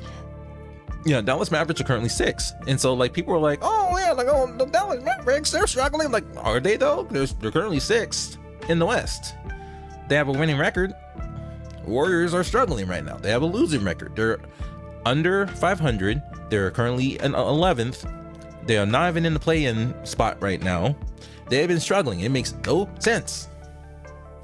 Like their home games are trash. Wait, home game? No, they have a winning record on the road. Oh no, at home, 9-7. The road games is at 6-9. So they're, oh man. But look, even with that being the case, it could be worse. We could be San Antonio at 5-26. We could be Detroit at 2-29. God damn. Holy. Oh man. Yeah, we're good. Yeah, your boy is good. Let's see. Planning on seeing LeBron and the Lakers play and the Warriors. Nice. So I went to the Suns and Warriors game in Phoenix, and I saw when Chris Paul got ejected. Last year, I saw when Klay Thompson got ejected. The first time he ever got ejected from a game was in Phoenix against the Suns in their first game, and he was beefing with Devin Booker, and he got to a point where he ended up getting kicked out and ejected from the game. I'm like, damn, man. Damn, bro. Oh my gosh. Mega Man 8 was a banger. So when it comes to Mega Man 8, it was weird too, because some of the music is different. I think there's like one track that's different. So there's like one version on the Sega Saturn, and I think it's like Tengu Man, where his music on the Sega Saturn is different from the Tengu Man music in the PlayStation version. I don't know what happened, but the Sega Saturn one was way better than the Sony PlayStation 1 version of that song. I'm like, what the hell happened? This is not the same song at all. Now, there are some tracks in there, it's like, but like a lot of the music in Mega Man 8, bangers, absolute bangers. Once you get into like the second set of enemies, you beat the first ones, the Clown Mans, the Ice Mans, the Tengu Mans, the Grenade Man. I'm Grenade Man! I'm Iceman. But then you get into like Swordsman, Aquaman, yeah, like those tracks, those music tracks, whew, bangers, absolute bangers. There's not a song today that can match some of the songs they made back then. That's facts, man. Sneaky Pineapple 42, what it do, my friend? Welcome in. What's going on? Welcome to the hood. Hardware limitations. Iceman was in Mega Man 1, not Mega Man 8. Frostman, sorry, you're right. I'm Frostman. It was Frostman. It's Frostman. Yes, sir. Frostman. Excuse me. Hope you're doing well, Sneaky Pineapple 42. What it do? Hope you're having a great Saturday. Have any plans for tomorrow? No one has told me if they have any plans for New Year's Eve yet. I already told y'all I don't have much plans. I am working, and then we're probably just gonna chill until January 1st. I personally I'm too old to be staying up till midnight. I'm gonna go to sleep because again, I got work in the morning. But I could turn it into a stream or something. I don't know.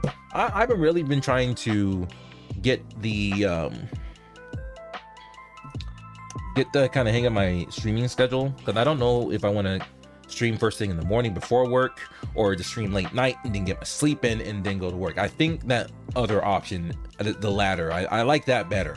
I like being able to just get the stream in at night, get like 6-7 hours of sleep, not have to worry about doing a stream in the morning and then go to work. So I just gotta figure that out. That's a whole thing. I'm like chilling and enjoying my break of school. Nice. That is what you've been playing on. Nice. Very cool. Stage wise, Frostman was, yeah, he is easy, especially after you get through like the rail and you get through like the weird jump, slide, jump. I think I just broke a rubber band. Well, it's stretched out, but it's fine. I'll just replace it after the stream. No big deal. Oh man.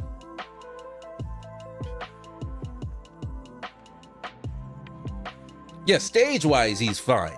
Once you get through that stupid like sled, jump, slide stuff. And there's a pattern. Once you get the pattern, you're good. And then once you get to him, he's easy. He's probably one of the easier ones. And honestly, like those first 4 are pretty easy.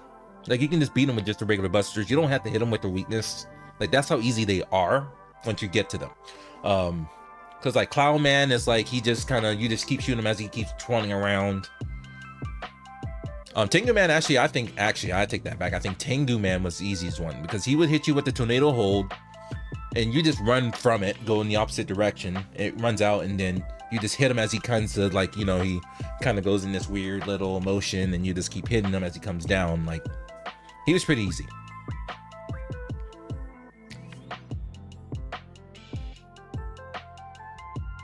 Plan on chilling and enjoying your break. Awesome. I appreciate you hanging out, Sneaky Pineapple. I appreciate you hanging out. Yeah. Is there anything else?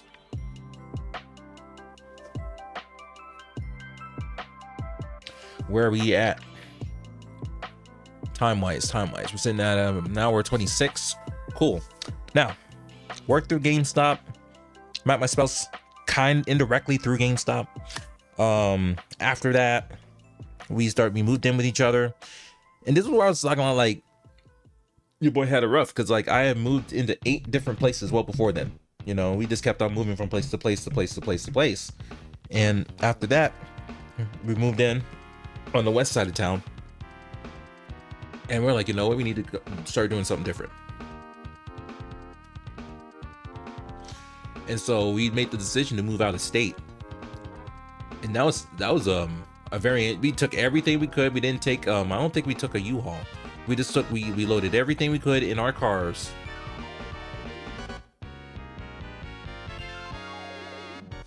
What the hell is this? This is a banger right now. Hold on. I'm listening to it, and it has like that Pilot Wings kind of sound to it right here. Let me bring this back. Run it back, Game Chops. By the way, if you want to listen to this music, this is Video Game Study Lounge by Game Chops on YouTube. If you go to my YouTube, the link is in the description. Just give them credit. But turn it up a little bit. Let me hear this again.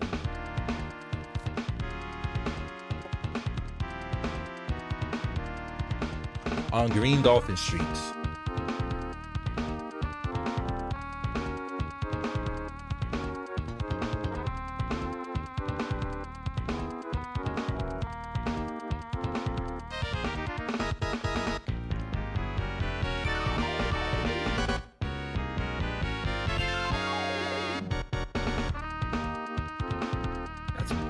Gangster right there. Let's go.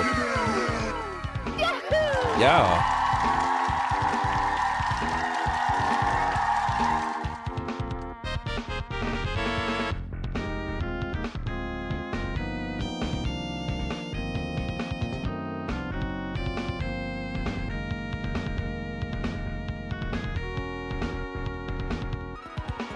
Yeah.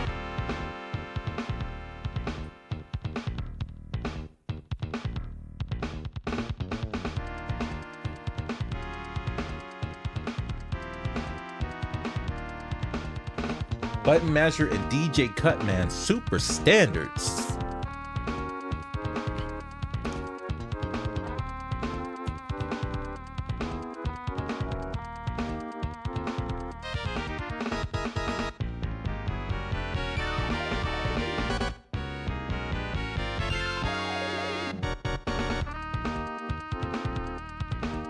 Yo, that's fire right there. Facts.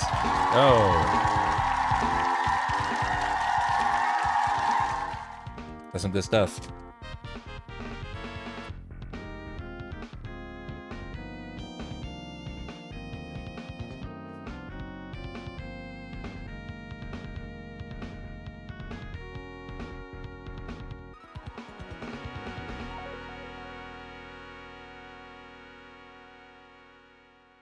Yeah, that's some good stuff right there.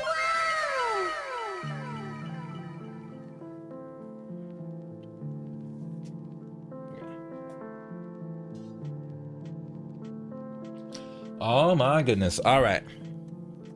We lost track. I was like, that song really got me right there. I'm like, damn, that sounds really good. That shit's tight.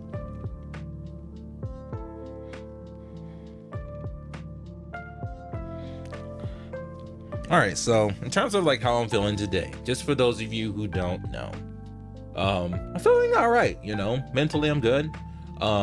Physically, that's a whole different situation. I'm about 40 to 60 pounds overweight. I do some exercise. I don't do enough. Honestly, I went to the basketball court a couple of days ago, and I felt pretty good after the workout. But obviously, if you do something for a while, or you haven't done something in a minute, especially when it's physically and demanding and active and stuff like that, your body gets sore. And so I'm just recovering from the soreness, and I'm feeling pretty good now where I can just go back out and do what I got to do.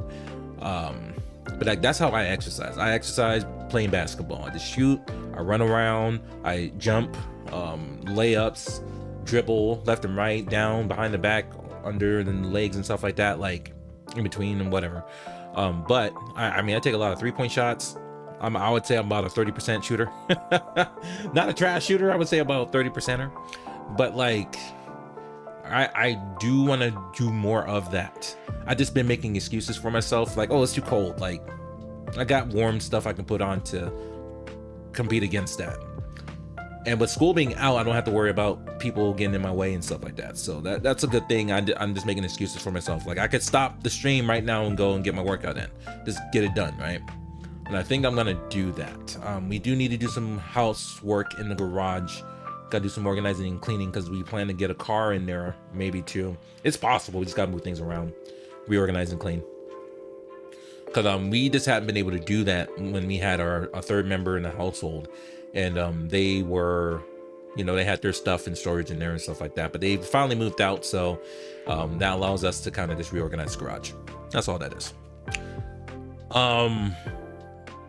In terms of 2024, like, well, before I go into 2024, I do want to kind of like finish kind of like the stuff that I deal with. So if I go to like a top and bottom, like if I'm doing like a diagnostic on myself, I would say if I were to put a percentage on like how I'm like I am on percentage wise, I would say about 70%. Now, why is that? Starting from the top to bottom, head's good. Shoulder, my right shoulder blade, it gives me problems all the time, and I constantly try to exercise it and keep it loose and keep stretching it when I can. But yeah, that's definitely a pain point for me. That's something that's been lingering for the last year, I would say, that I just need to, just need to get it checked out and make sure everything's okay, but also make sure to keep it active and keep it from getting stiff and stuff like that. Chest is good. Moving down to the lower back, that's definitely an issue that needs to be addressed. That also might just need to get checked in, see if there's anything going on. I can't imagine I broke anything or ruptured any disc or anything like that, but it is a lingering issue. I don't know if it's a hip issue or a lower back issue, but I did mess up my lower back. I threw my back out twice this year. The first time it was really, really bad. I was running around, I was sprinting, and as soon as I was done with the sprint, I knew something was up, but I wasn't 100%. But I was playing basketball, and CB Gaming's in the building. What's going on with you, my friend? Welcome in on LiveSpace, and thank you so much for the follow. I don't have alerts on LiveSpace, and I need to get that fixed. My bad. That's the Falcon Punch. Falcon Punch! But anyways, thank you so much for popping in. I hope you're doing very well. I hope you have what else? Yeah, I hope you're doing well for yourself. I hope you have a great Saturday. Hope if you have plans for Sunday going into the next year, be safe and be great. You know what I'm saying? Thank you so much for popping in. I appreciate you. Oh yeah, so lower back. I threw my back out twice this year. The first time I sprinted, and it just didn't feel right because after I was done sprinting, I started practicing playing basketball, and I noticed, I'm like, damn, I can't bend down to pick up my damn basketball. I'm like, this something ain't right here. And then immediately after that, I had made a short about, you gotta take it, like, focus on you first, right? Like, this, make sure you put yourself first, make sure you exercise, you stay healthy, you stay active, and all this stuff. I said that in that video, and then immediately when I got home, I took a shower and I was done. My body completely shut down on me. I could not support my own weight. I couldn't get up. It was bad. It was a very bad time in my life. I'm like, damn, I've never felt like this before. And I just needed my wife to kind of be there for me to help me out, and she was there for me. And that was the same day that I needed to get my braces adjusted, because I have to go and get my braces adjusted every month to make sure everything's good, and they have to put in stronger brackets to make sure, or stronger wires to make sure everything is good. This time around, it was bad. Like, I got in there, it took me a while. I felt like I was 106. I'm like, I'm in my mid 30s and I'm walking around like I'm in my mid 106s and stuff like that. I'm like, damn, this is not good. This is not a good feeling. So I'm like, all right, I need to get right. And I did that by just stretching, slowly stretching. Taquito, Happy New Year to you as well. I also wish you a Happy New Year, my friend. Really appreciate you. You've always been around. I appreciate that. Like, so now I constantly stretch the lower back area. I just make sure I do my slow twist and turn just to keep it fresh. And for a long time, up until recently, I wasn't able to make any lower back adjustments because of how inflamed it was down there. I just couldn't move around. It was bad, man. But yeah, we're back together now. About a week ago, I was just taking out the trash. I went out to the backyard. I tripped on something, almost fell and hit the ground, but I kept my balance, and I was able to hang onto a wall so I wouldn't like completely biff it to the floor. But I knew, I'm like, uh-oh, something don't feel right down there. And I know I'm gonna feel this tomorrow morning. And lo and behold, same thing happened. But it wasn't as severe as the first time. So what that told me is that, okay, what you're doing is good. Just don't be an idiot. You're not as young as you used to be. Don't be doing all these weird ass things to where you throw something out. You know? YouTube's acting up again? YouTube's acting up again, huh? Okay. It may have recovered. Let me refresh just to be sure. By the way, YouTube folks, y'all can do me a huge favor, man. Hit that goddamn like button, please. Please. And I see a couple of you done that. Thank you so much for doing that. Cool. So you may have to hit that refresh button because I'm looking at my OBS. We're looking okay. Normally, when something like this is up, I would see red down there. It's completely green. I might refresh it just in case. If you're still having issues, just let me know, and I'll be more than happy to refresh it. It's not that big a deal. I'm more than happy to restart the YouTube stream to fix that for you. Yeah, it's not that big a deal. But yeah, CB Gaming, tell me a little bit about yourself. What are you currently playing right now? If you don't mind to share that with me. You don't have to. One thumb is back. Hold on. Damn, I just completely missed you, my friend. Sorry about that. Laying up on my back on the floor and pulling on one knee to the chest, save your spine. Sweet. That stretch a few times on each side across your body, a few seconds. Magic. I'm gonna try that because I don't do that with the knees. What I do is I kind of like, I lay down flat and then I just twist my body kind of like a pretzel. Not like well, obviously not like a pretzel, but like then I'll just kind of twist until my shoulders flat down, and then I get that lower back stretch on that side, and then I just turn over again, laying flat. I put my knee over the other, and then I twist until my shoulder are flat to the floor. And I do that a couple times for like 30 to 40 seconds. That helped me. But I would definitely try that with the knee. By raising the knee up, lay flat, knee up, and hold it for a little bit. I'm definitely gonna give that a shot because I need to do everything I can to keep from getting stiff, you know? I have to. It will make him happy if you leave a like. Absolutely. You let him know, Taquito. Thank you. It looks like a couple people have been doing that, and I appreciate it. I really do. I didn't expect people liking it. And I didn't expect people to still be here and hanging out over there, and I appreciate them doing that. I really do. Yeah. Yes. That definitely, it does help. But there are other things I need to do. Like, I have my bike. I need to go out and actually go on a bike ride again. And like, I plan to ride the bike to the park and get my basketball in and then ride the bike back. So that's definitely a good way to stay, like, you know, fresh and get your exercise and cardio in. Whatever. Cardio stuff. Get your cardio in. Getting that in, my friend. But yeah, like, I'm just starting there. And I have like the weights where you can adjust the weights, and then, you know, you can kind of just do like your curls and stuff like that. And yeah, if you want to, you can. Absolutely. No pressure. There's no pressure to do any of those things, but if you do, it's greatly appreciated. Absolutely. You're gonna love it. I think about trying to keep the knee of my straight leg against the floor while I pull the other knee up. My buddy is a yoga instructor. He taught me that for your back. Nice. Awesome. I will definitely give that a shot, and I'll do that today. Absolutely will do it today, because it's very important to keep that lower back loose and keep it, you know, ready to go for when you need to do what you got to do. Yes, indeed. Yes. So yeah, so going down, everything else seems to be okay. My cat scratched me a couple days ago. I'm sleeping and the cat just like did a fury swipe on my right foot, and I'm still feeling a little bit of soreness from that scratch.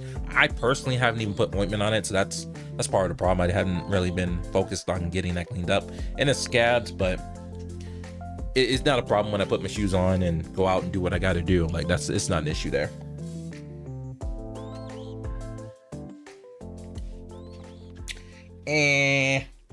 What's up now? That's what I'm saying, man. Good stuff. Where we at? We sitting at an hour 41. So what else is on my mind? What else? We can turn that off. We don't need that because it blocks the good stuff. It blocks the cool things like Bugs Bunny. And what's up, Doc? Anyways, sorry.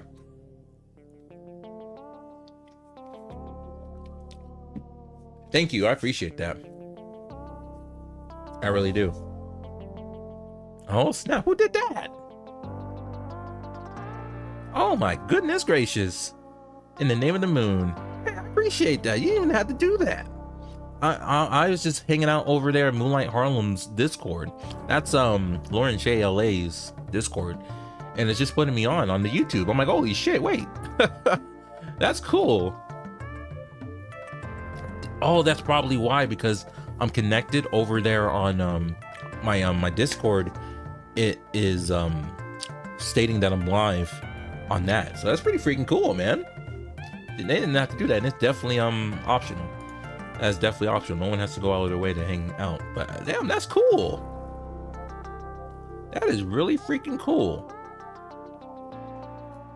I love that. I'm actually gonna put a heart emoji on that. That's cool. I didn't expect that. I didn't even post that was live in there, and it's doing that. That's kind of nice. That's kind of nice. It's nice where you don't have to do all that extra stuff. It's been a good day so far. Just chilling and enjoying the day. That's all you can do. What's the temperature for today? The temperature for today. What is the temperature? Yeah, the high today is 73. Amazing. It is currently 60. There is a severe weather alert. I think it's just like an air quality thing. Things look okay right now, but it's probably going to get a little bit worse towards the afternoon. And that's what tends to happen as the sun starts to set. So does all the pollution and all this stuff. So you don't want to have to deal with all of that. Yeah. But then, yeah, that's why I'm like 70%. If I can get the right shoulder, if I can get my right shoulder blade acting right, because this is my shooting arm. And like, and I can shoot with it, but it's always a lingering thing. Like I feel the pressure right there. Run thumbs in the 40s. You know what it is. Yeah. And as we get older, things just start to act up. I know. I'm in my mid 30s and I'm like, God, what the hell? You know, so, you know, this is my shooting arm. So I have to make sure to keep this loose all the time myself. So like every time I try, I just, oh yeah, see, I feel it right there. That is a pain point for me. When I extend my right arm, like you do the Chris Jericho, you know, you do that. With your arm straight out. Like that right here, it's the pressure. That's a pain point for me. Like it hurts. Like not painful, like it's unbearable or anything like that. But like I can feel the pain. There is pain right there. And I'm just not sure how I can like immediately address that to attack it and get it loose. Because I actually, a long time ago, and let me pull up this remote real quick. Hold on. Not.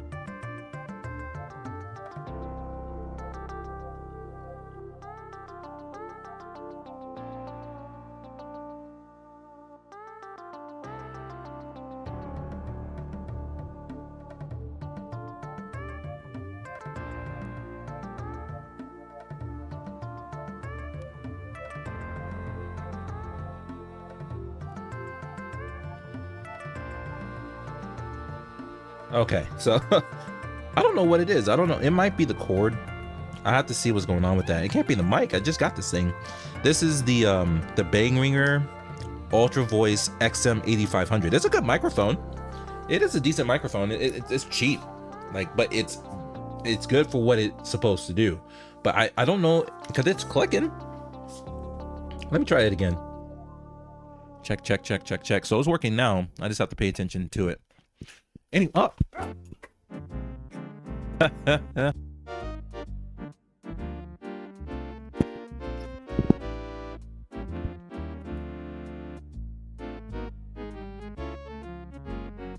And yeah, sorry guys. I think this is shorten the cord. I have another one, so I'll just switch the cord out later on. Okay, all right. Well, yeah, that's a dud. We'll work on that later. We'll do some troubleshooting, see why it's happening. It's cutting in and out, and I'm sure it was not pleasant to be hearing all these clicks and bangs. But anyways, well, you do the Chris Jericho. you put your arms out, and then I'll feel the pressure right there. So, you know, I would just move out and, you know. At one point, I couldn't do this.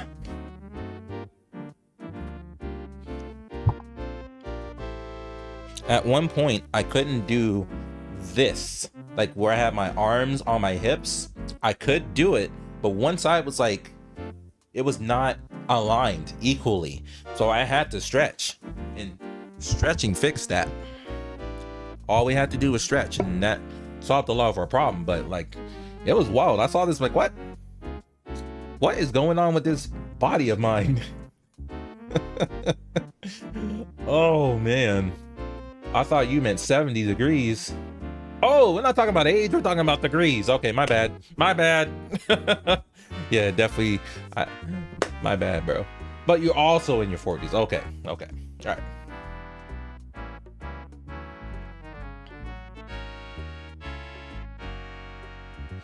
Interesting music. Super standards.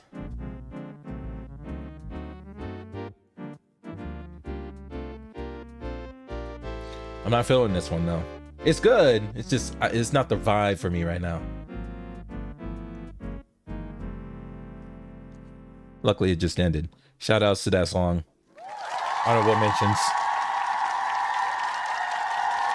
Gerudo Valley. Okay, we can work with that. Sorry, yeah. There's something going on here. I think it might be the cord. So I'll just switch the cord out later and fix it. I have another cord somewhere. XLR. There we go. So yeah, we'll work on that later on. All right, so what's happening, folks? We were talking about my health and my physical. That's done. Yeah, we can fix the right shoulder blade and the lower back. 100% ready to go again. There we go. That's what I'm feeling. Yeah, that's what I'm feeling, man. Yeah.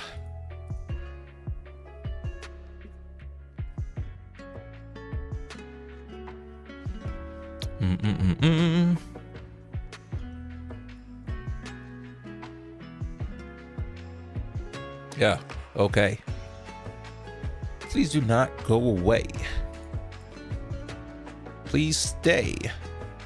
We do his shit like every day. Hey, cheddar cheese got to say. Hey. Yeah. Yeah. Yeah. Yeah. Yeah. Okay, let's go. All right.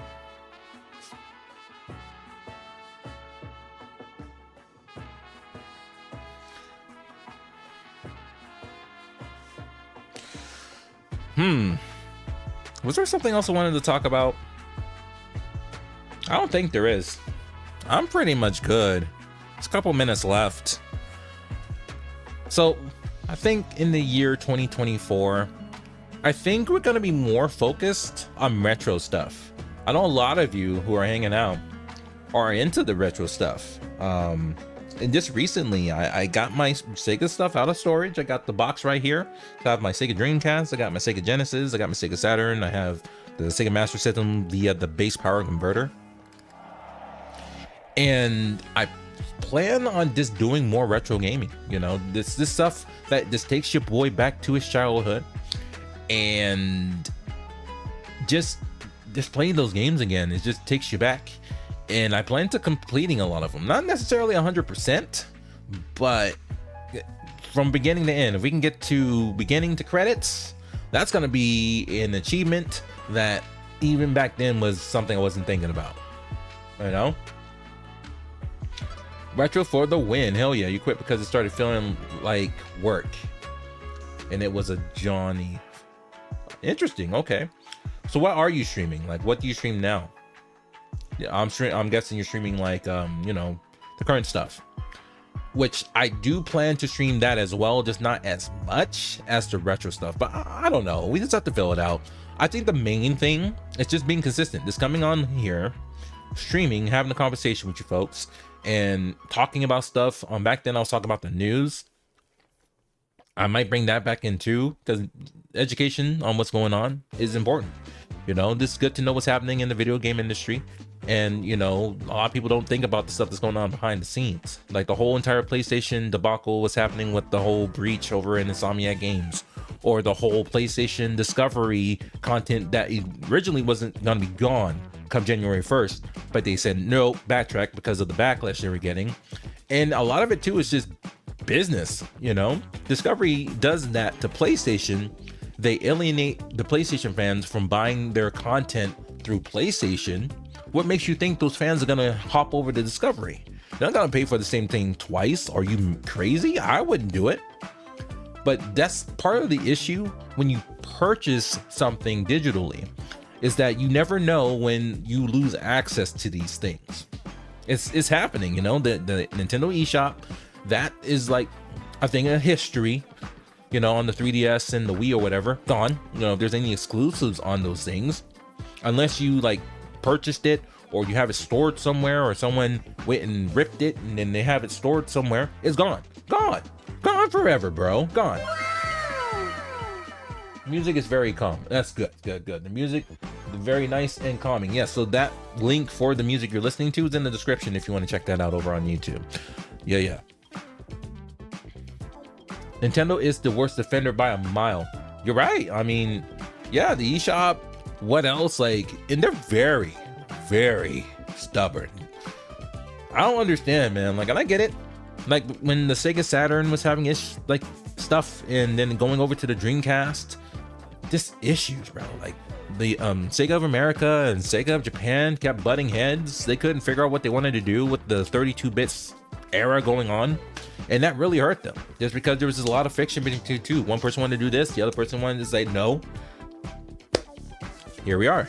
Now Sega's making games for everybody else instead of for themselves. There you go. That's unfortunate too, because Sega was doing very well in America, but especially with the Sega Genesis.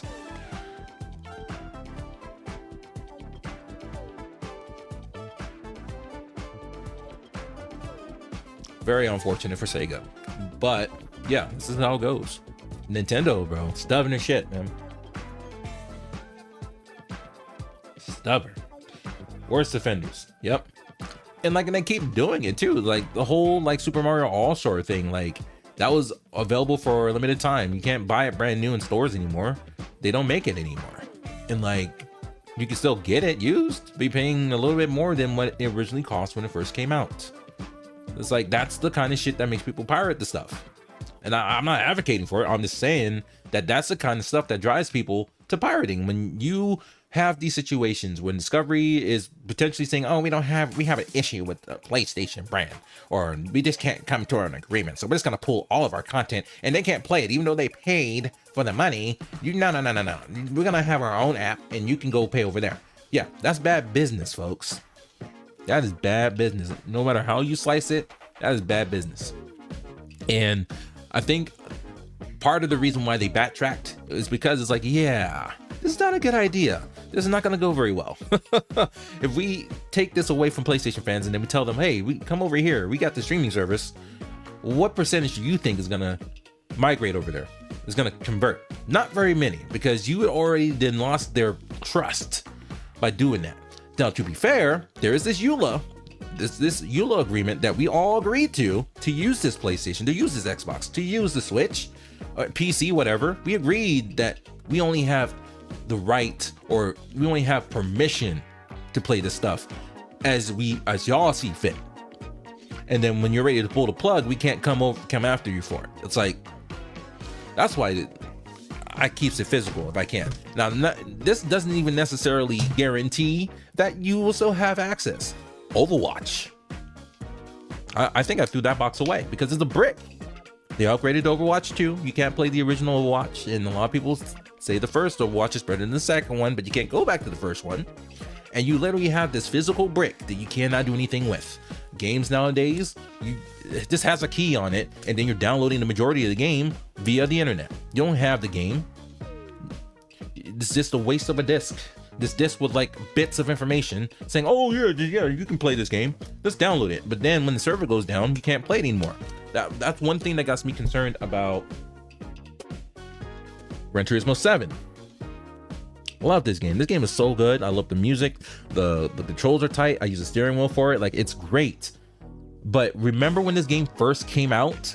This thing had just released, and then the game, you know, they were having these weekly scheduled maintenance for it. They had 1 week they did it, there was a problem, and then the game was down for like a week. I'm exaggerating, it was probably just a couple days, but when it was down, you could not play the base game. You only had the ability to play with like a handful of cars on like 1 or 2 tracks, because that's the only thing they give you when the servers are down. You see what I'm saying? So that day, what if Gran Turismo 8 comes out? What if they just decide to turn this into a live gaming service and just call it Gran Turismo? They're gonna shut this shit down, and this $78, $100 game that you spent money on that has all this content on it, you can't access anymore. Now maybe they might put like some kind of offline patch and they get rid of all this other extra stuff, but we don't know that. It's not a guarantee. This could be a brick in the next 5 years. Literally, you spend $100 on a brick, but we agreed to it. They don't have to create an offline patch for it. They can just create, oh, we're gonna create a live gaming service for Gran Turismo. And fix it for me, please. Yep, we're back. See, happens.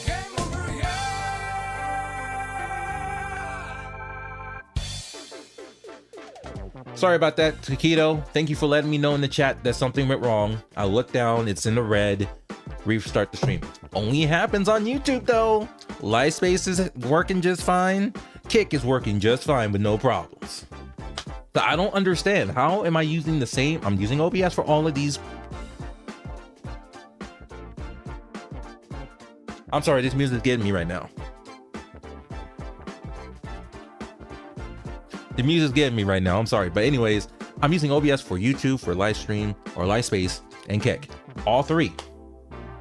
But YouTube is the one that's always crashing. Crashing. Like, what? That's probably a reason why a lot of folks don't use YouTube. Although YouTube could potentially have more viewers per streamer ratio, from what I've heard. Don't have the stats. That's just an allegation. That's just something I'm saying out loud for no reason. Because I guarantee everywhere else, streamer. You're an actual viewer. Oh, you see what I'm saying?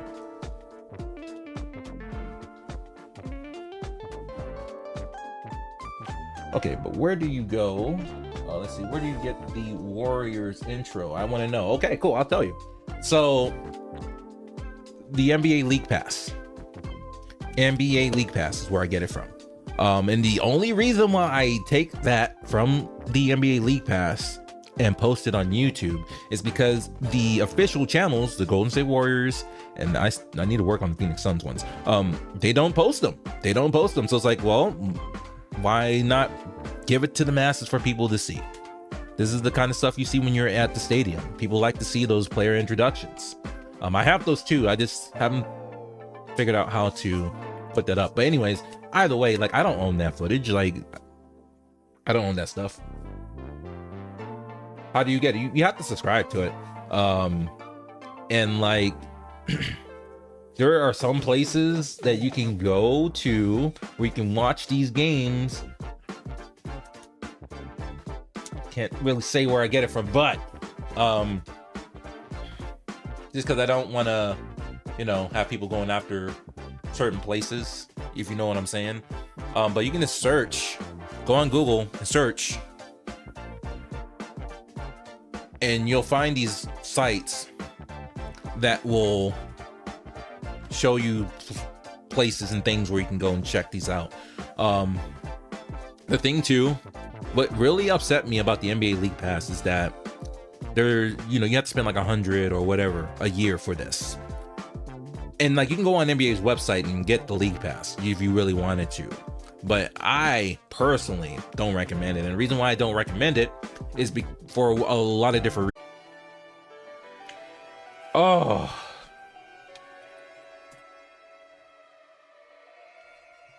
Yep, Kick is acting up again.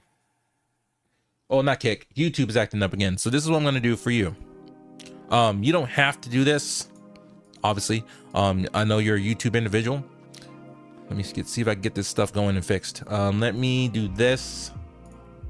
And like the thing that sucks is that I would normally take or ask folks from Kick and Livespace to go to YouTube, but if YouTube is acting up, I have to send you someplace else. So you can hit me up either here, or you can hit me up here.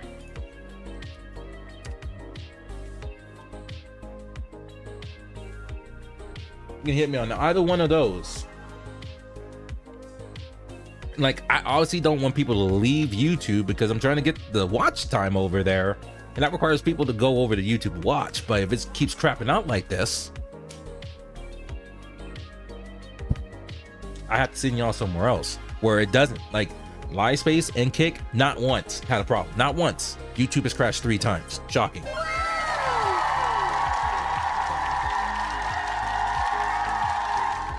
So just in case, Taquito, if this happens again and I can't get the stream to come back online on YouTube, those are the other places that I'm streaming at. I'm streaming at those other 3 places right now.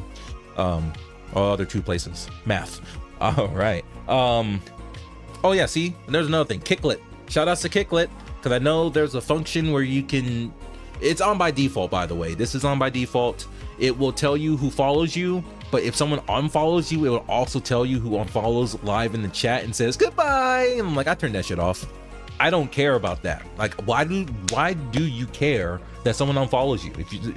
If you did something stupid or you did something completely off the rails and it's controversial and you're blowing up on Twitter and all this other stuff, you just caused some problems for somebody or something, then yeah, you deserve to get unfollowed. Facts.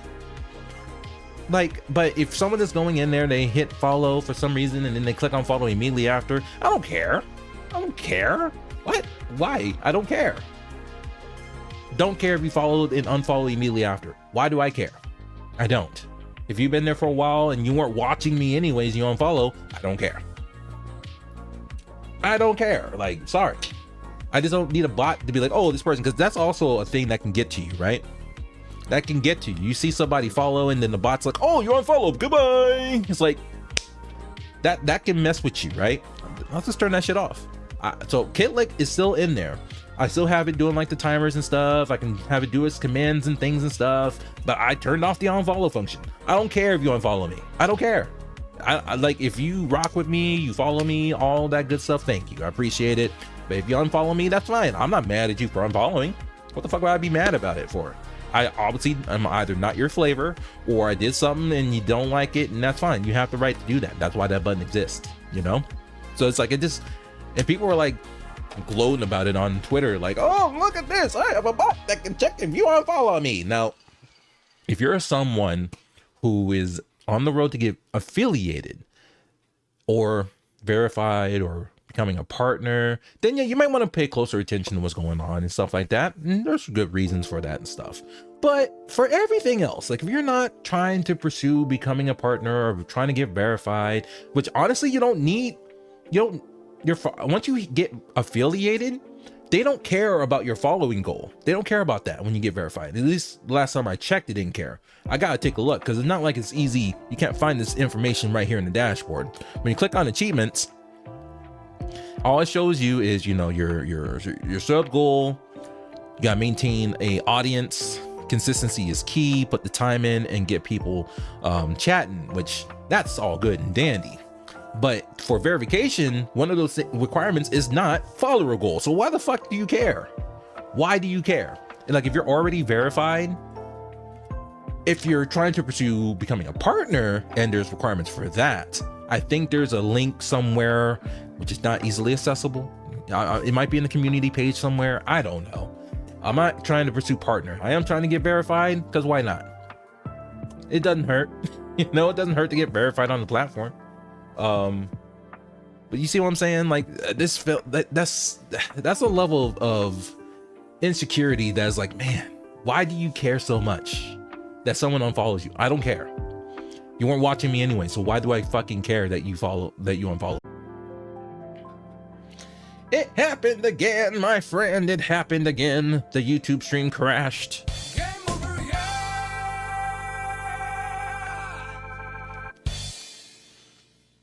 the YouTube stream keeps crashing. So it's like, I don't know. So yeah, we'll go ahead and call that. I'm tired of the YouTube stream crashing all the time.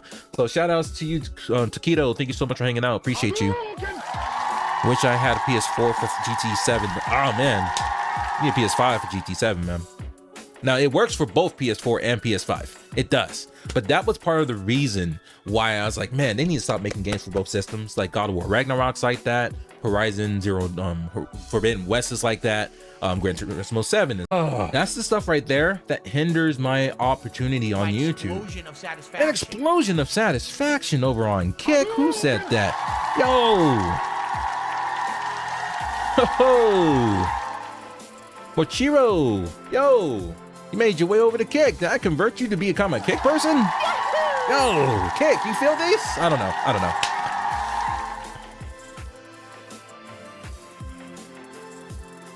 That's awesome. I don't know, man. Did you just create your account today? Did I just convert you into a Kick viewer? Did I just do that? That is quite interesting, isn't it? Kick. I love Kick, man. Like, I could tell y'all about Kick, man. Kick, bro, like, it's not a bad platform. Like, it has bad people on it. Like, not everybody on this platform is bad. Yep. YouTube acting up again. It sure is. And I see that you followed over here on Kick, bro. I appreciate it. But yeah, man. Yeah, it's acting out. It's acting out. That's why I'm like, yeah, come over to Kick. Come over to Livespace. As much I want to get people over on YouTube, when the stream keeps acting out like that, I can't. It's hard for me to recommend to head over to YouTube. Now, it could be because of my online stuff. It could be because I have a VPN on or whatever. Could be a lot of different reasons for that. But like, it's just frustrating. It's frustrating to have to keep resetting that stream. And if I had things synced, all my shit would be shut down. All of it. All of it would be shut down and bad. All right, so we are going to wrap things up over here on the stream. I want to thank you very, very much for hanging out with your boy. Y'all mean the world. I appreciate you hanging out and chilling and having a conversation with your boy. Why I have this off? I'm surprised that people were chatting with me, but that's because they were following me already for a while before they started chatting. And I didn't realize I have follower only chat on, man. That is definitely a party foul right there. God. But I just turned that off so you can chat over there on Kick. My bad. Damn. So I went 2 hours on a follower only chat on Kick and didn't realize it. Oh my goodness. Speed Talks, thank you so much. I appreciate you. We really appreciate y'all. So we're gonna go ahead and end these streams, starting with YouTube, since that was acting out the most. YouTube folks, make sure you hit that like button, hit that subscribe button, all those good things and stuff. YouTube folks, we'll see you in the next one. Peace the freak out.